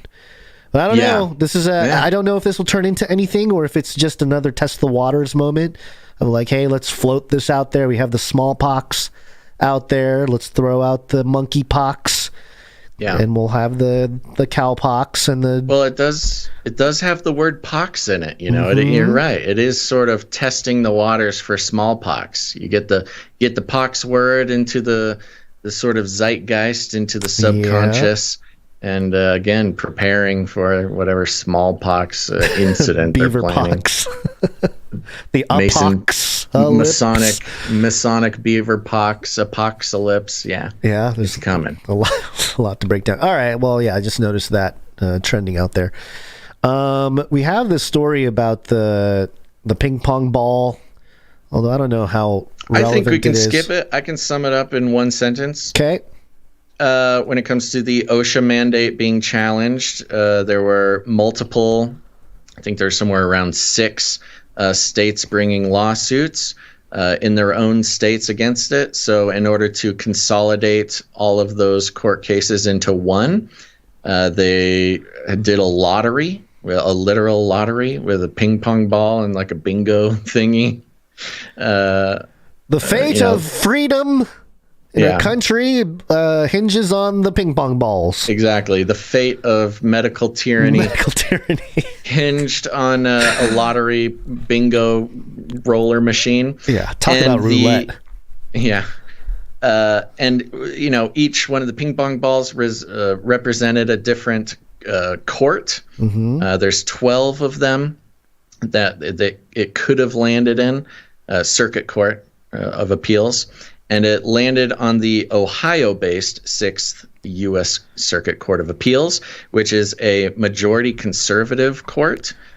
So that's actually pretty good news. The lottery came up slightly in favor of conservatives when it comes to the OSHA vaccine mandate, and that's pretty much the entire thing. So the whole OSHA conglomeration of lawsuits coming from various states will be centered in the Ohio-based 6th U.S. Circuit Court of Appeals, which does lean conservative. So that will be very interesting. It's not really a surefire thing for those who disagree with the mandates, but it is not the worst ping pong ball that could have come up. Good. So there you go. There's a little bit more than one sentence, but you get the picture. That was a lot more than one sentence. But also, moving on here, Biden's still busy in other areas as well. Epstein didn't kill himself. Oh, speaking of ping pong. Yeah, like Comet ping pong. Yeah, that's right. The New York Times, new wrinkle in Ghislaine Maxwell trial as judge may be promoted. Oh, wow. Yeah, the Manhattan judge presiding in the high-profile trial of Ghislaine Maxwell, the longtime associate of Jeffrey Epstein, will be recommended to the White House on Tuesday evening for a prestigious federal appeals court post by Senator Chuck Schumer of New York, his office said. The judge, let me guess. This judge was leaning in the direction of the prosecution of Ghislaine Maxwell, and so the only way to save her skin was she had to make her an offer she couldn't refuse. The judge, Allison J. Nathan, 49, has spent a decade on the U.S. District Court for the Southern District of New York. On Tuesday, she was overseeing jury selection in the trial of Miss Maxwell, who has been charged with sex trafficking and with helping Mr. Epstein recruit, groom, and ultimately sexually abuse girls. Miss Maxwell has pleaded not guilty. The trial, in which opening arguments are scheduled for November 29th, could last 6 weeks, defense lawyers and prosecutors have said in court filings. If Judge Nathan is nominated by President Biden and confirmed by the Senate during the trial, she could still continue to preside in the case, 2 legal ethics experts said.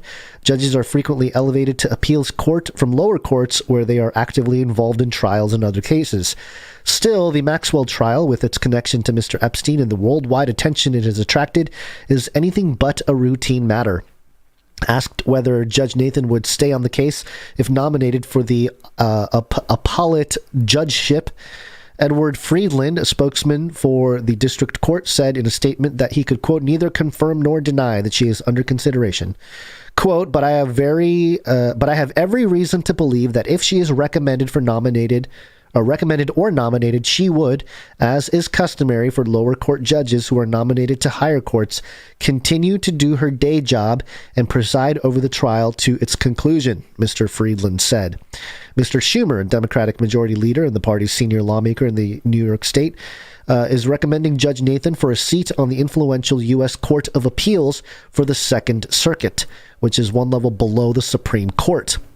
The recommendation means Judge Nathan is almost certain to be nominated by the White House as president. In choosing judges, and U.S. attorneys traditionally defer to their party's senior lawmaker in each state.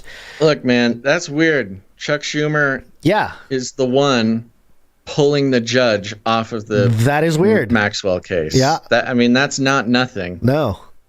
I mean, Schumer, classic, longtime Clinton ally. Yeah. Yeah, this isn't nothing. Corporate stooge, this is, he's doing his job is what he's doing. This is his job, is to protect his network of kleptocrats who have been involved in Epstein. I mean, the connection is too close to ignore there. Yeah. I mean, this is one of those wrinkles in the details that most people won't even... They won't be paying attention enough to really notice. That's sketchy, man. Mr. Schumer, in a statement on Tuesday, said Judge Nathan's, quote, experience, legal brilliance, love of the rule of law, and perspective would be invaluable in ensuring the federal judiciary fulfills its obligation to ensure equal justice for all. Yes, indeed. She's too brilliant, too experienced, and too good for me to let her actually preside over the case against my friend and yours, Ghislaine Maxwell. I'm Chuck Schumer, doing my job. Please don't kill me, Hillary Clinton. But what do you think about this here? Mr. Schumer's office also noted that Judge Nathan would be the second openly gay woman to serve on the Second Circuit. Even better. There you go. You got the social justification. Got the hook. Mm-hmm. Yeah. I mean, that's such a great example of why you infiltrate all the various levels of governance with your woke people or whatever. You're people that buy into your agenda.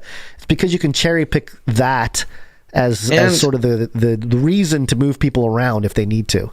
Yes, and another reason why to take her off the Maxwell case, because she's too smart, too good at her job, too justice oriented, and she's gay, so she would get the PR, the publicity. The publicity would be in favor. The media who may not get the memo, it would be too hard to have them flip on an issue and go after this woke judge. Exactly. She would have precisely. She would have the social pull to make a big difference if she were to turn against Maxwell. Because to be 100% honest, the Epstein topic really did bring a bunch of people from opposite spectrums of the political aisle to at least have a conversation and agree that, what this Epstein dude did is wrong. And there's a common ground there. So I can see a gay judge, going after Maxwell being this unification moment where the party lines can get all messed unification up. Moment. And they can't have that in terms of have it. Yeah. So makes sense that this would happen, but very strange. A little detail in the whole thing. It goes into some more stuff here, but I don't think it's really necessary. I think we get the gist of it here. I think we got the point. The big thing will be, if Chuck Schumer does succeed in defending his friends in the corporate America who were involved in Epstein, including, Hillary and Bill Clinton, who would replace Judge Nathan? I mean, it's, you'd have to put somebody in there who would have first of all, the gall to James Alefantis. The guy who owns Comet Pizza Ping Pong. Suddenly he's been hired as a judge. Hey, crazier things have happened in this world. I would not be so. Or like, or Cuomo. Cuomo comes in. Oh, I'm sure that. I mean, you have to assume that there is a judge, a federal appellate judge, who is in in the circle. Little black book. Yeah. So you got to place a judge over that case who has something to lose if Maxwell, gets prosecuted. If she goes down, he'd be on a list somewhere or something. Interesting. Yeah, there's a lot of again, it's just around. how the system works. This isn't conspiracy theory. This is how the system works and how it's meant to work. It's how power stays in power and gets away with whatever they want. We can all, from across the aisle, we can all agree that that's how things work. And it's, again, still an especially prescient case for people to, ally across the aisle. Democrats and Republicans can all agree that Ghislaine Maxwell should be punished to the highest extent of the law. And if that doesn't happen, I think there's going to be some real eyes opening about Chuck Schumer playing, shuffling around the team, as it were, benching the judge and bringing in someone who has to lose if she gets prosecuted. Yep, absolutely. All right, let's. We're pretty short on time. I can probably squeeze in, I don't know, half hour or so. So let's take a break and thank some producers. Let's do it. Take a break. In the first break, we thanked producers that came in with their treasure, and we'd like to thank producers that come in with their talent as well.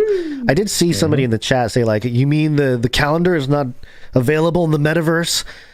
That is a thing. Could NFT the calendar. We really we'll see what 2022 brings. Yeah, I think we're working on some of that in the back room there, but we'll see. It's Anyway, we would like to thank people who have contributed with their time and talent. Those of you who came in, thank you very much. Jade Bouncerson did the timestamps for episode 410. Or no, 411.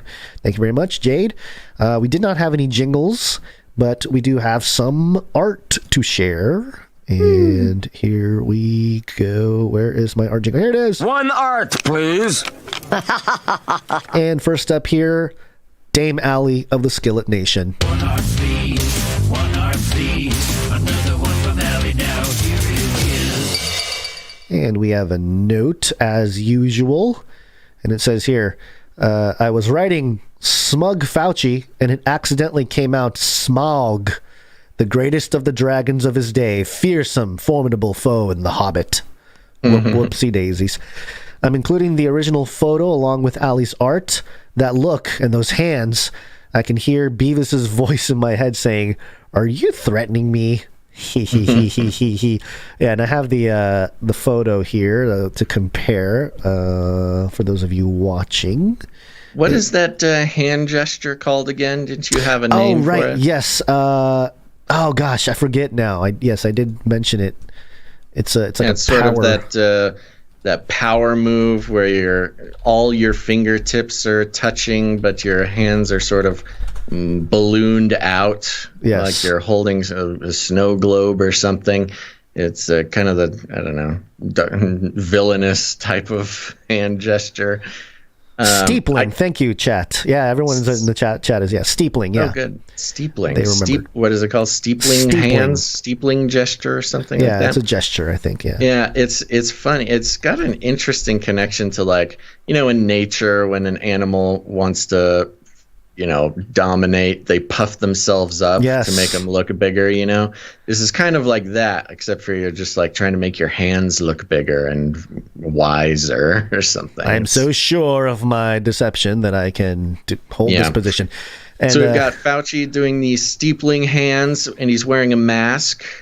And on his mask, if you want to go back to Allie's art there, we've got the classic Sir Dove Fauci mouse waving a little sign. What does the little sign say? Do what you're told. Do what you're told, yes. And of course, he's got his lizard eyes there poking out from his eye holes. That's very good. Thank you very much, Allie. Yeah, great job, Allie. I thought I had the texturing on the mask is so precise. Well every done. stitch. This was the... You do not know what you are talking about. That's the same rant where he's... you do what you're told. Very good. Thank you very much, producer Allie, and keep it up. We also have Sir Dove, Knight of Rusbeltia. One art piece from Dove. And Dove sends in a note with his piece here, and it says, "Peace, had the idea for this one last week during Obama's COP26 Puppet Master speech, where you guys noted his more youthful appearance since returning onto the scene, and with his chiseled jawline and defined and dyed eyebrows, he would be a perfect fit to be played by The Rock for his cinematic biography. So I thought I'd create a movie poster for the feature-length film. Hope you guys like it. Keep doing what you do, and I'll keep praying for you, Yins." I do like it. And yes, we've got another classic movie poster format here. And that background is notable, Gonz. If you remember, his presidential painting had this weird, foliage, flowery background. So it's got that in the background, and we've got The Rock with big googly eyes doing his rock eyebrow thing. And next to him is, that's Obama, Rock Obama. Rock Obama. Oh my gosh. Whoa. It's all coming together, man. And then next to him is Michelle Obama. She's got the derpy Baphomet pin on her dress there. But I like this. It says, "This winter, Dwayne The Rock Johnson, Obama." You forgot the is. Dwayne The Rock Johnson is Obama. And co-starring Jada Pinkett Smith as Michelle Obama, which I thought was actually perfect casting. That is perfect casting. That is exactly who would play Michelle Obama. If The Rock was Obama, Jada Pinkett Smith would be Michelle. Shamuro Rosewater film, art director Ryan N., story by Runk Smash, executive producer Sir Sammons. We got music by Psalm 40. And directed by Veronica D. We've got a fun little Easter egg back in the foliage there, Gonz, back behind you want to do that first? Rock, okay. The Rock and Miss Rock. Yes. And that's you've got a little Biden face peeking out of the foliage, just getting a quick sniff, of the Michelle Obama hair there. That's very funny. I can't read the things down in the bottom there.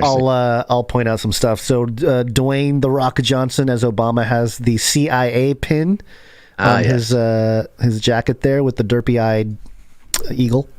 And then on the very bottom right, where they have some of the parental discretion stuff.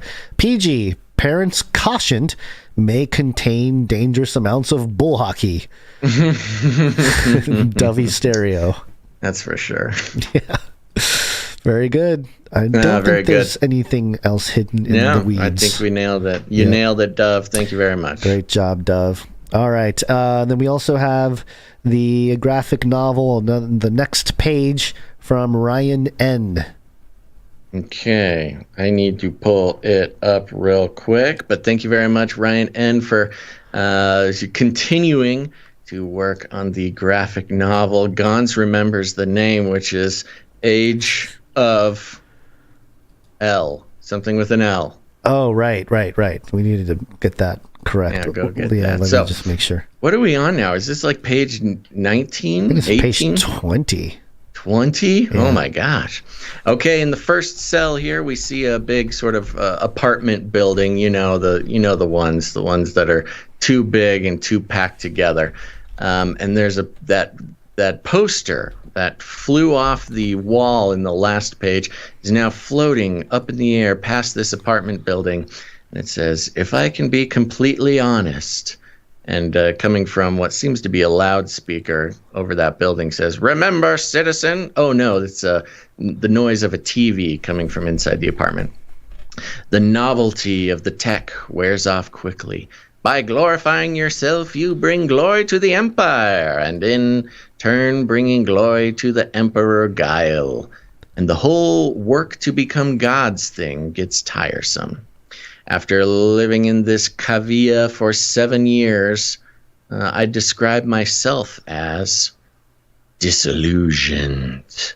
And the TV plays and continues to play. "This concludes this morning's call to prayer." I think we're meeting a main character here, Gonz. Yes, within the verse. I think we're finding a protagonist.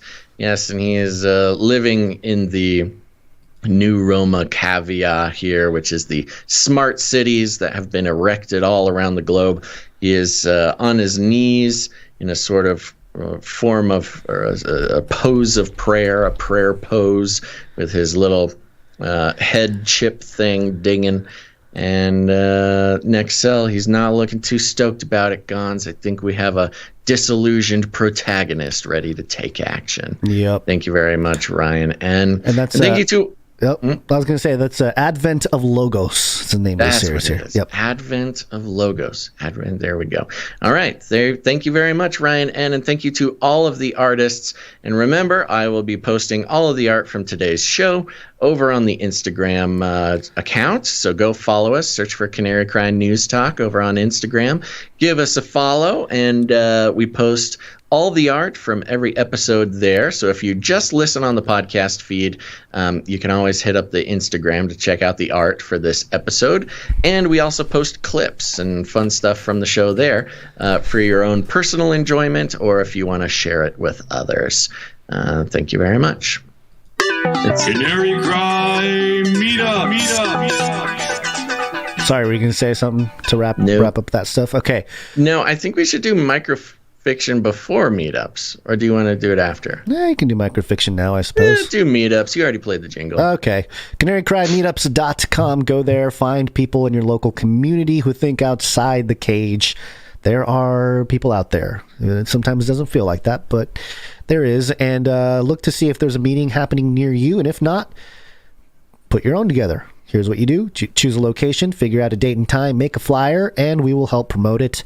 Some meetups coming up here. Ciara, who had been leading the charge with a lot of the meetups here. SoCal Meetup, Lincoln Memorial Shrine, December 4th, 2021 at 1 p.m. in Redlands, California.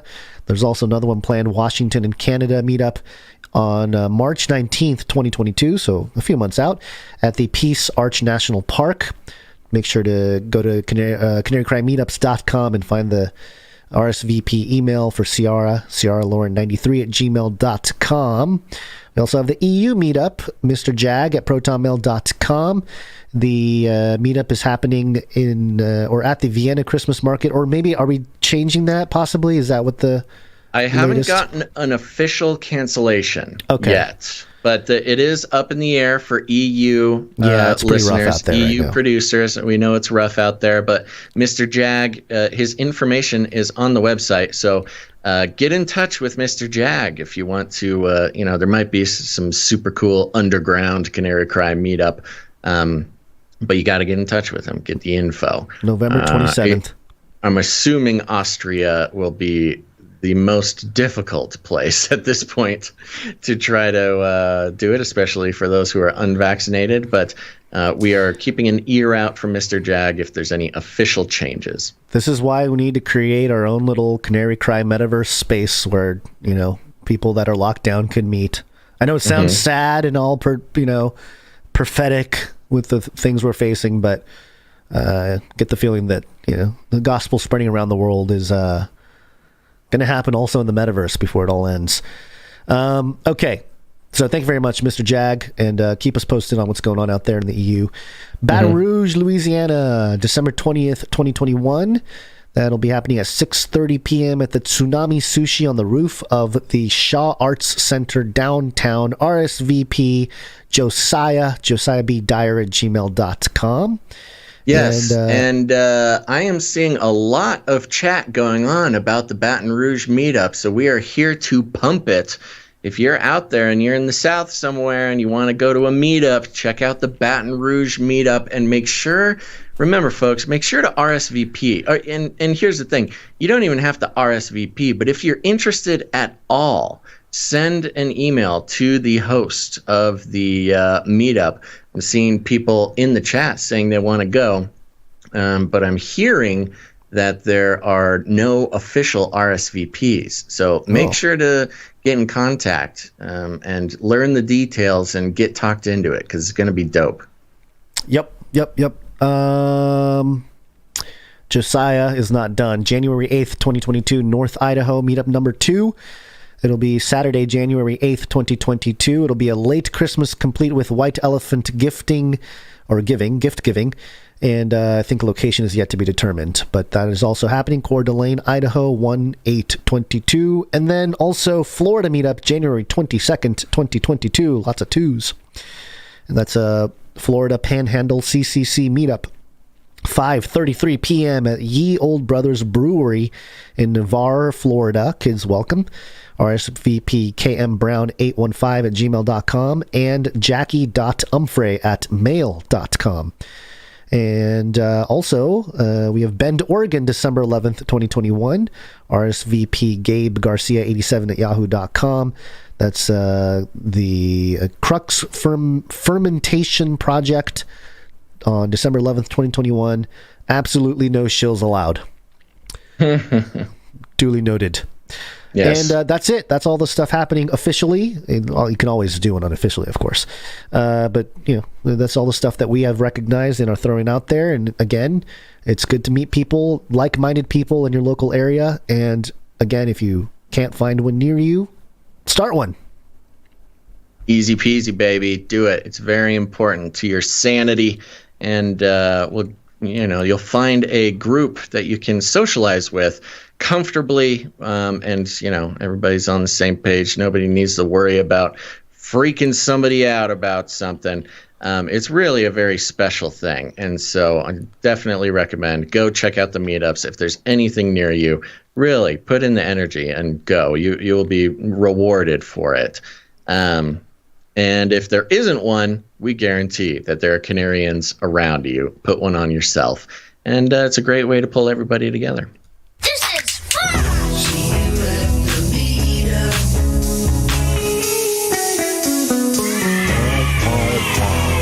Some quick microfiction here from producer Runk Smash, continuing the second arc of the microfiction saga. Yes. It was like this. At Narrative headquarters, a dapper Asian man gets a message from the higher-ups. They need a statement claiming there are no robotic arms enslaving children on Mars. He laughs. That cat in a mech suit has a knack for getting Klaus to admit things. I like this. I like this this new timeline we're on, where when once during the microfictions we were sort of cyberpunk rascals. Yeah. Now we seem to be a little bit more respectable at some higher levels of things. God, we've really come a long way in this timeline. Infiltrated. Thank you very much, Runk Smash. Thank you, Runk Smash. All right, I think that does it for all the producers of the time and talent they provide to the show. Mm-hmm. Thank you very much for all of your hard work for making episode 411 possible. Absolutely. All right, let's wake up. Yes, it's wake up time. Hey, yo, wake up. Collective consciousness. Had a quick update here on the Hive Mind global brain-computer interface market. Top manufacturers analysis by 2026. This is LiverpoolStudentMedia.com, take it for what it is.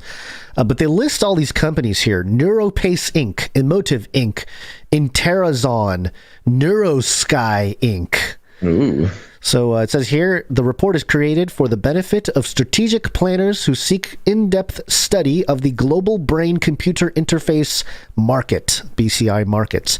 This expert study broadly discusses the entire scope of the market.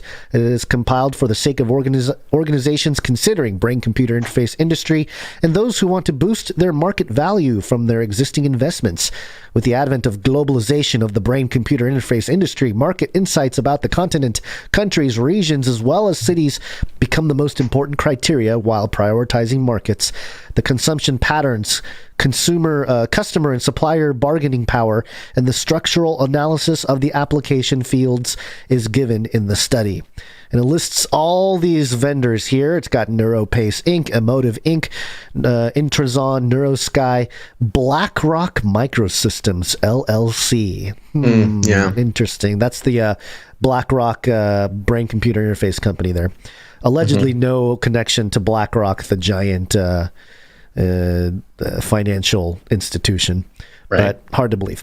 Compumedics, so computer medicine, Compumedics, MindMaze, Advanced Brain Monitoring, very straightforward, G-Tech Neuroelectrics, Brain Products GmbH, Ant Neuro BV, Brain Co., Artemis Medical System BV, and it goes on here. And then the thing that I thought was interesting, the market is roughly segregated into segmentation by type. There's two types in the BCI markets: invasive and non-invasive, which we already knew. But I think it's interesting that the markets are like, oh yes, we shall categorize these companies as the invasive brain-computer interfaces. Well, what does that mean? Microchips in your brain. Literal physical microchips in your brain, invasive. Right. Versus the non-invasive, which is more like a helmet or a AR kind of situation. And segmentation by application. Healthcare, obviously, is the number one reason for restructuring all this. Gaming and entertainment. Play to earn is going to be huge. Communication, others, the new report on the global brain interface market. A few crucial models and perspectives that fundamentally sway the business share. And, it's just something to keep an eye on, because this is, again, it's the whole report. We're not going to get into all the details, but this is a real thing. It's not just some crazy, fringe topic. No, there's companies on the rise that are pushing for this, both invasive and non-invasive, and markets are reading it as like, hey, in the next 4 years, 5 years, this market will probably explode and a lot of money will come through. And so here's some market analysis.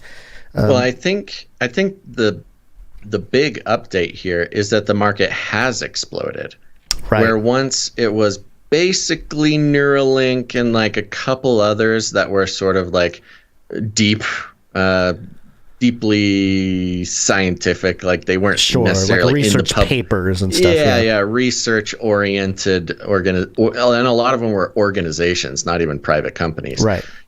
So when once it was basically Neuralink and like a couple other ish, now it's like a full industry and regulation. We read the regulation input request from the government, from the trade. I forget what the actual thing is. The trade commission, and now this these worldwide lists of these brain-computer interface companies. It's turning into a viable, thriving industry. Pretty wild. Meanwhile, Space Pope Reptilian. It's a little update. Yes. Oops. Sorry, I was on a different page. Yes. Space Pope time, everybody. This is coming from the tablet.org. The tablet. The headline is Pope Francis gives papal knighthood to veteran journalists. Oh, papal knighthood. Yeah. Whoa, that's even more than regular knighthood. That's not as good as Canary Cry knighthood, though. No. No, he stole the idea from us. Honoring two reporters who have covered the Vatican for more than 40 years, Pope Francis paid tribute to all journalists who work to explain what is going on in the world and make it less obscure. Addressing the honorees, Philip Puleya of Reuters and Valentina Alazraki of Televisa and their colleagues November 13th, Pope Francis said, quote, "I also thank you for what you tell us about what is wrong in the church, for helping us not to hide it under the carpet, and for the voice you have given to the victims of abuse. Thank you for this." During an audience in the consistory room of the Apostolic Palace, the pontiff, for so many crazy words here, conferred on the Grand Cross of the Order of Pope Pius IX, the highest papal honor bestowed on lay people who are not heads of state. In their more than 40 years covering the Vatican, Puleya and Alazraki each have made well over 100 papal trips abroad with their families present, but also dozens of other former members of the Vatican Press Corps and of the Vatican Press Office staff. Pope Francis said, "We are travel companions." Quote, "Today I want in some way to pay homage to your entire working community," he said, "and to tell you that the Pope loves you, follows you, esteems you, and considers you precious." Oh, my precious. Quote, "Journalism is not so much a matter of choosing a profession, but rather of embarking on a mission, a bit like a doctor who studies and works to cure evil in the world," the pontiff said. "Your mission is to explain the world, to make it less obscure, to make those who live in it less afraid, and to look at others with greater awareness. In a world where the events are shared instantly and constantly," he said, "it is important for journalists to pause, listen, and to," quote, "to study the contexts and precedents of what is happening." Quote, "The risk, as you well know, is to be overwhelmed by the news instead of being able to make sense of it," he told journalists.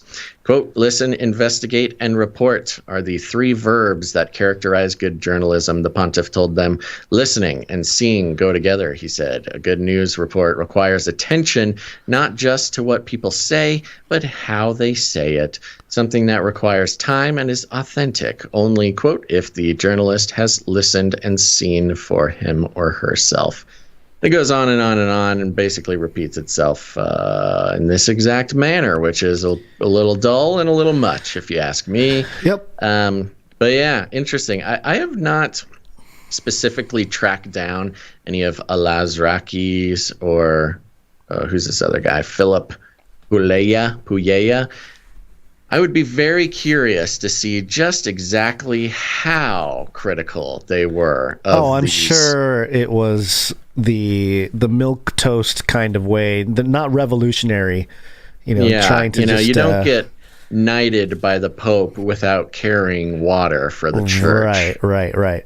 Yeah. The thing that's interesting is that there are 5 categories of papal knighthoods. I didn't really. I think I've read it before, but it's a good refresher here. Didn't really come top to mind. I had to look it up. There's the Supreme Order of Christ, and there's the Order of the Golden Spur, and then the next one is the Order of Pius IX, which is what these two journalists received, and then the Order of Saint Gregory the Great and the Order of Saint Sylvester, Pope and Martyr, and the Supreme Order, I think, is extremely rare. The last member died in 1993, and then the Order of the Golden Spur, the last living member, passed away in April. So both of those these orders, are not. These are sort of completely vacant clubs. Yeah, basically. Yeah. At the top of the ranks, it's all very open. Yeah. So anyway, interesting. That maybe they got to bring more people in to keep the church rolling. Oh, yeah, next generation. something. And actually, it's also interesting that the lower knighthoods for the Catholic Church here, it's open to Catholics and non-Catholics alike. So it can be anybody. Well, bring it on, Pope. You want to be a knight at the papal round table? I don't know about that. I'm just saying, the Pope wants to honor people who have criticized him and the church in the past. I think we're pretty good candidates. Oh, please. We would be the meal of the lizard people. We would just find ourselves on a dish. The award would be called the Order of the Sick Burns. Yeah. Okay. One more here. NEPHILIM update. NEPHILIM update. NEPHILIM update. The world is changing, folks. Chicago Tribune. Actually, it's a Post-Tribune. Highland considers new look at longtime tattoo parlor ban. It says here, tattoo artists may soon be given the opportunity to at least attempt to set up shop in the town of Highland. Long not permitted anywhere in town, the town signaled at its Monday night study session that it's amenable to considering plans for tattoo businesses. The move comes as tattoo artist Tina Kapp, who owns NEPHILIM Studios, appeared before the Board of Zoning Appeals at its October meeting requesting to set up shop in the 2700 block of Condit Street near Fuzzy Line Brewing Co., Building Commissioner Ken Micah said. The BZA gave Kapp a 3-2 unfavorable recommendation, Micah said, based in part by the rules that the town has on its books. One part of the ordinance doesn't allow for tattoo parlors anywhere in the town proper, he said, while another says that tattoo artists are required to also be licensed to practice osteopathic medicine. Micah acknowledged, however, that the stigma surrounding tattoos has considerably lessened over the last 20 years, and that while the state requires tattoo artists to be licensed, it no longer requires them to also practice medicine. Additionally, the courts often don't side with municipalities who ban tattoo parlors. Quote, they've often won cases on freedom of expression in the First Amendment, Micah said. The town, Micah said, could decide to allow tattoo parlors either under a particular zoning classification or by discretionary use variance. Since redoing the ordinance will take time, Town Attorney John Reed said the council can consider Kapp's business with the discretionary use variance and deal with revising the ordinance down the line. Quote, the people who applied is licensed as an artist and represented themselves very well, Micah said of Kapp, reminding them that the BZA's recommendation is only advisory. Reed said he would research the issue and have his findings prepared for the November 22nd plenary meeting, in which Kapp will be asked to attend. I think we get it. Yeah, it was only one sentence we're just left talking about NEPHILIM tattoo. Well, yeah, that's what I was going to say, was that prior... in a world before Corona, it was tough. It was tough on NEPHILIM Studios there to get any prime real estate for their business in Highland, but no longer. No longer. The NEPHILIM are here to stay, Highland. The NEPHILIM Tattoo Parlor will be right there in the center of town with everybody else. Well, you know what is interesting to me is... the recent culmination of the NEPHILIM updates has been the social coolness that NEPHILIM have become, of a ubiquitous, cool sort of metal aesthetic, trendy thing.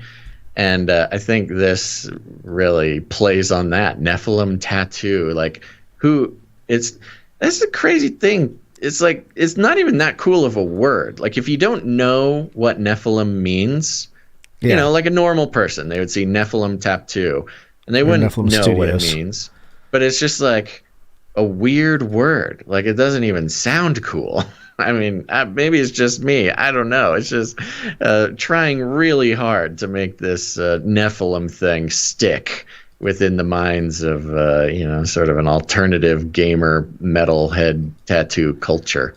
Well, you also got to think about the language control aspect, because if the NEPHILIM, if on the search engines, NEPHILIM, most of the links and the results have to do with biblical studies and, stuff like that, then it's people would find the truth, but to kind of muddy the waters there, just make it a cool thing. It's been ongoing for a long time. There's a lot of examples that we've covered over the years in video games and TV shows and stuff. But yeah, it's almost like the show Lucifer. It's like the first thing that pops up when you type in Lucifer into a search engine like Google or Bing is the show. It's not anything about the devil. It's the show. So the show is about the devil. Well, I know, but it's it's a controlled. Baz Boys, what's you Gonza do in Twitch makes a good point. Lots of people probably don't know what it means. Yeah, it's instant convo starter. Yeah, it's almost like a NEPHILIM evangelical strategy, or evangelistic strategy rather. Right. You make a weird word and nobody knows what it means. They come in to get their tattoo. They ask you what it means while they're sitting down to get a tattoo, and you just get to tell them about angels and breeding with men, and only at the abomination thereof. The Canarium Church website will you see the NEPHILIM outreach segment. NEPHILIM outreach. This is outreaching either to people who believe they're Nephilim, which was a thing, by the way, especially with like a lot of the SRA stuff. Oh yeah, there were people that were like, I can't be saved, I'm a Nephilim.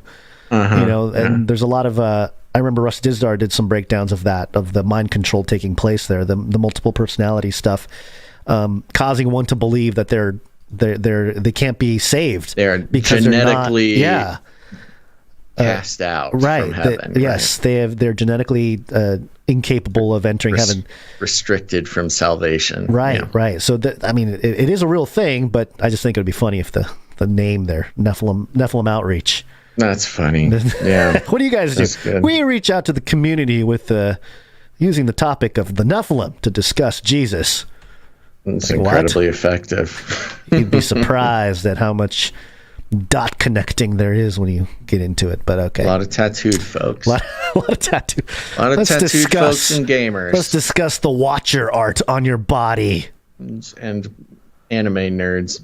All right. Sounds good. All right. You good? Let's get you out of here. Yeah. Got to get out. Okay. All right, everybody. Thank you so much for tuning in to this episode of Canary Cry News Talk. We are going to be back on Friday.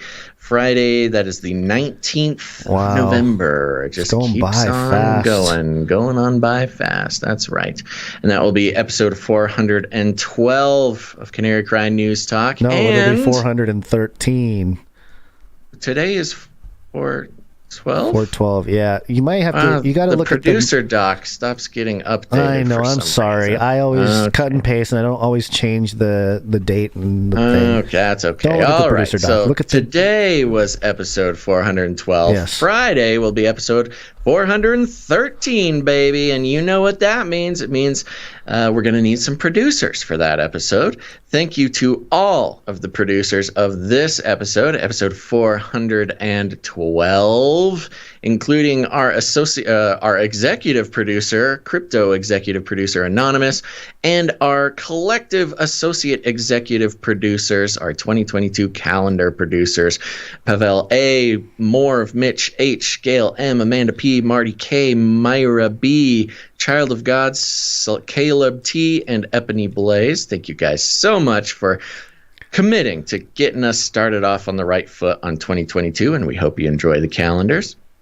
But also, big ol' thank you to Epony Blaze, Paul, We Pray, Chad, Tracy R, Amanda P, Scott K, Anonymous, Laura C, more of Sir Sigurd the Beast, JC, Sir Salmon's the Knight of the Fishes, Sir Casey the Shield Knight, Veronica D, Jackie U, Runk Smash, Green Mountaineer, 57 Chevy Girl, Dr. Who Dunda, and Ciara. Thank you, everybody, for making this episode possible. And remember, think about it. If you haven't produced the show before, we totally understand it's that time of year that it can be difficult to justify, supporting a podcast like this. But pray about it, and if it seems like something that you can do, again, don't put yourself at risk or anything, obviously. But if it seems like something that you're capable of doing, I know that Gonz and I and the other producers and listeners who may not be in the same situation would really appreciate if you considered producing the show, becoming a producer, perhaps an executive or an associate executive producer. It's these times where the whole Canary Cry community can band together, keep the show going without too many major interruptions. So we appreciate all of our producers, And, here's the thing. Everybody should try producing at least once. You don't need to produce in a whole big amount if it doesn't feel right, and you don't got to produce every episode. But if every producer produced at some point, then we'd have everything on lockdown. And we appreciate that very much for participating in the value for value model. Remember, you can do that by heading over to patreon.com/CCNT, or even better, head on over to CanaryCry.Radio.com/support. CanaryCry.Radio.com/support. That's right, CanaryCry.Radio.com/support. And while I'm at it, remember, the Canary Cry calendar is available, baby. Limited time offer. We're trying to get 2022 started right. Very cool, collectible, producer-created Canary Cry calendar for 2022. It really is a cool product put together by our producers. And we're, first of all, very grateful and very proud of them. It's an impressive piece. You can see more about it over there at CanaryCry.Radio.com/support. It's a wonderful little treat filled with Canary Cry culture. And you'll help us keep going in 2022. You can find that over on the website. But, if financially producing is not in the cards for you, that's all good, man. We got producers doing all sorts of stuff for the show, and we are so grateful. One way you could do that is, if you're a creative person, create some art, create some jingles or music, whatever you do, create something for the show and send it on in. We'd love to feature it on the show. It's a big part of what we like to do here. I know there's more artists out there. I know we all love our regular artists, but if you're out there and you've been thinking, maybe you're just I don't know what your deal is. Whatever reason you're not doing it, just give it a try. Make something, send it in. You can send it over to CanaryCryRadio@gmail.com or CanaryCryRadio@protonmail.com. Either one of those will get it over to us. We appreciate it very much. You can also help out the show by leaving ratings and reviews. Go do it, folks. Again, every listener of the show should leave a rating and a review. I read them live on the air on Fridays. And not only that, but it goes a long way to helping the show spread around the world. When we receive, 5 or more-ish reviews on Apple Podcast a week, then it activates those algorithms. It all goes into the beeps and boops, and the calculations get done, and the robots send the show out to people who have never heard of it before. And so it's very important, and it's a little frustrating for us because we have no control over it. It's all you producers, and you guys never cease to deliver. So we appreciate it. Go to Apple Podcasts. If you have an Apple device, tablet, computer, phone, whatever it is, search for search for Apple Podcasts on your device. It's a little purple icon. Click on that, search for Canary Cry News Talk, and then subscribe to it and leave a rating and a review. It's very helpful, and I'll be reading those on Friday's show.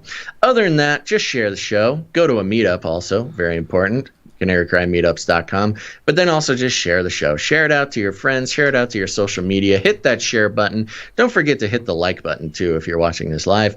And again, don't worry about how many followers you have or whatever. Just simply having it shared, again, just activates the algorithms. It's all about gaming that system, baby. You know how we feel about the robots, but if we can use them to our advantage, we can outsmart them. But you can also, share the show in other ways. You can get creative with it. You don't have to do the whole algorithm thing and just kind of do the normal thing. It depends kind of, how funky you are. Maybe you are a tattoo person. Maybe you like getting tattoos. Maybe you like getting tattoos. Maybe you're a tattoo removal. Oh, see, there's the plan. Okay, folks, here's what you're going to do. Go out there. You're going to need to, depending on what state you're in, you're going to need to get a certain kind of business license. Usually pretty easy to obtain some sort of LLC in your state. If you really want to get sneaky with it, you can register it in Delaware. That'll help you, with taxes and things like that. That's always important. But, you got all these NEPHILIM tattoo artists out there, and it's about time somebody went ahead and started NEPHILIM tattoo removal. Think of it as an evangelistic effort. What you're going to do is you're going to find a small town somewhere, probably in northern Maine. You're going to petition to put your NEPHILIM tattoo removal store there. And then you're going to have to get up. You're going to have to talk to the small town council. And they're going to try to keep you out because, you know, in far northern Maine, they love their tattoos around there. They don't want no outsiders coming in and lasering off the tattoos off of their children and their other wholesome folk. But you're going to have to fight. You're going to have to fight for a couple years, but you can do it. Remember, you can't beat City Hall unless you're starting NEPHILIM tattoo removal. And then soon you will find victory. The Lord is on your side. You'll be able to open up NEPHILIM tattoo removal in that small town in northern Maine. You'll open up the doors on the first day, and out the door there will be a line of hundreds of people with NEPHILIM tattoos that they wish they had never gotten. And one by one, they will come in the door. They will sit down. And as you are searing their skin off with the laser tattoo removal, they'll ask, What does NEPHILIM mean? Is that a beautiful flower? Is that some sort of exotic monkey and from Madagascar? And you'll say, no. What it is an abomination. You can read about it in the Bible. Ever heard of it? Well, let me read it to you now, since you're stuck in this chair and I'm burning off your tattoos. And then, it's a great way to talk about the show. So, man, I got lost in this one again. You are in the metaverse of your creation of this scenario, the characters.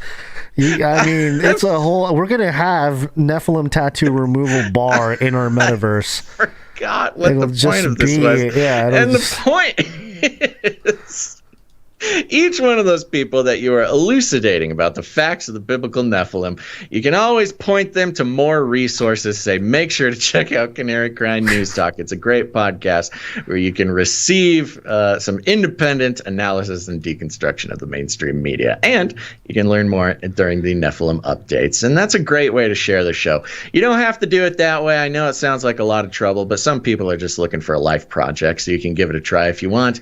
But if you don't want to do that, don't worry about it. But somebody do that, please. We like to call it rattling cages.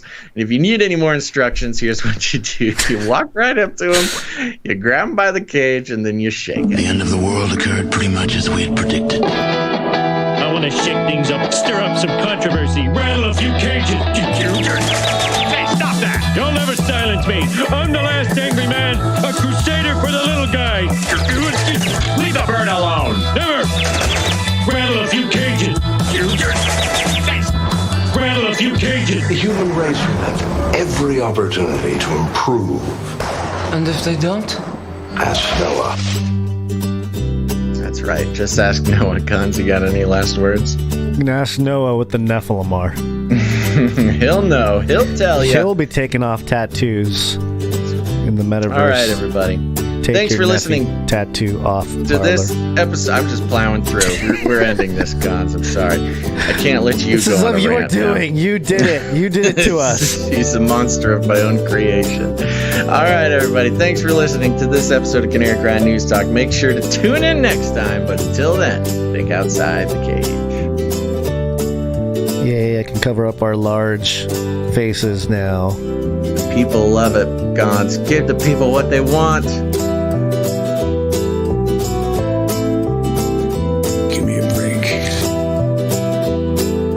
Keep yapping, man. Anytime. Come on, man. Feed him more. I wrote the bill. Stink minority. Get vaccinated. Oh, it's really a productive segment, man. 120 days. We will hunt you down and make you pay. Remember, reality is an illusion. The universe is a hologram. Buy gold. Buy! I want to shake things up, shake things up. I want to shake things up, shake things up. Leave the bird alone. I want to stir up some controversy. I want to rattle a few cages.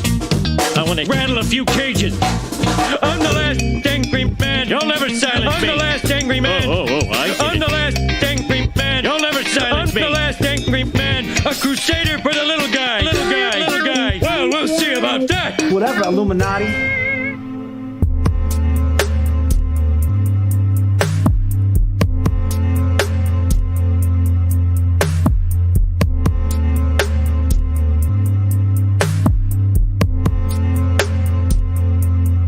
I waited patiently for the Lord.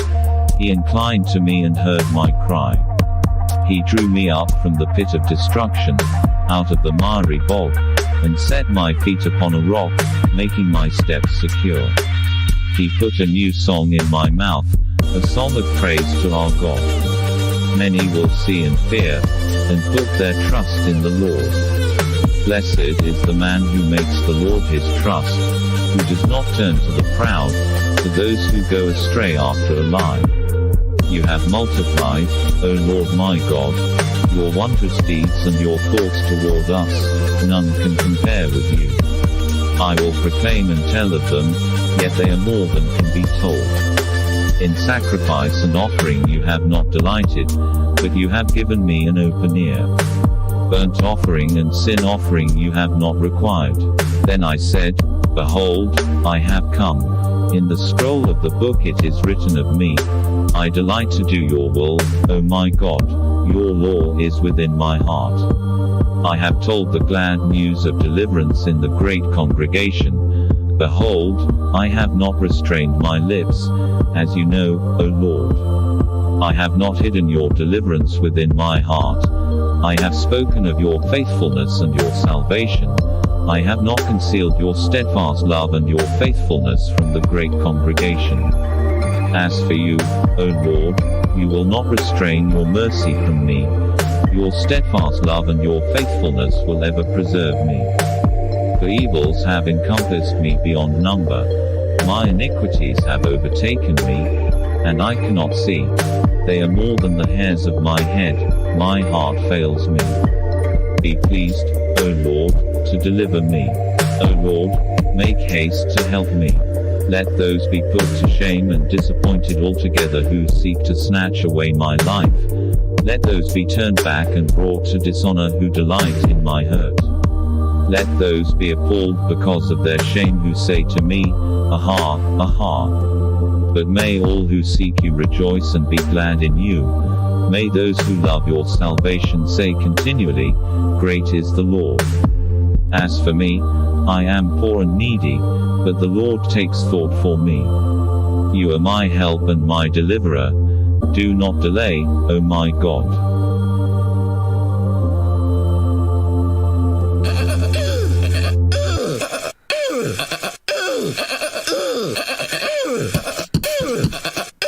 Give me a break. We're all gonna die. I'll keep you warm and safe in my people's zoo. We're all gonna die. We're all gonna die.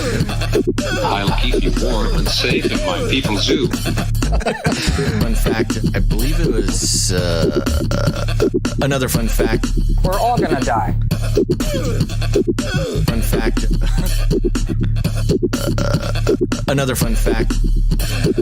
Brings me back to my Screamo days. You can't handle the truth.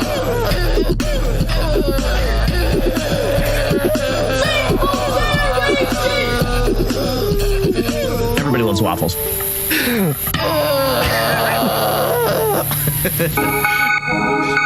In the future, humans will be confined in a people's zoo.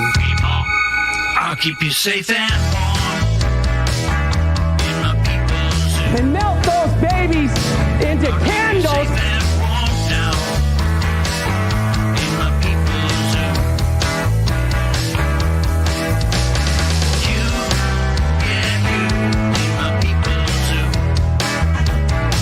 I'll keep the cameras on. In my people's zoo. It's all coming together. I'll keep the cameras on now. In my people's zoo. Science is true. You, yeah, you, in my people's zoo.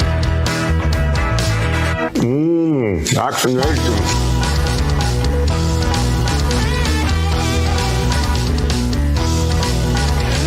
They are scum.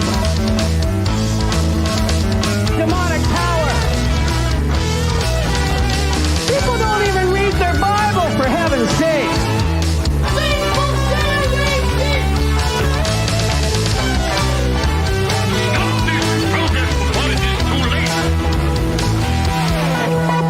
I'll make you fat and sassy. My people's Everybody loves waffles. Everybody loves waffles. make you fat and sassy. My people's Vaccinations.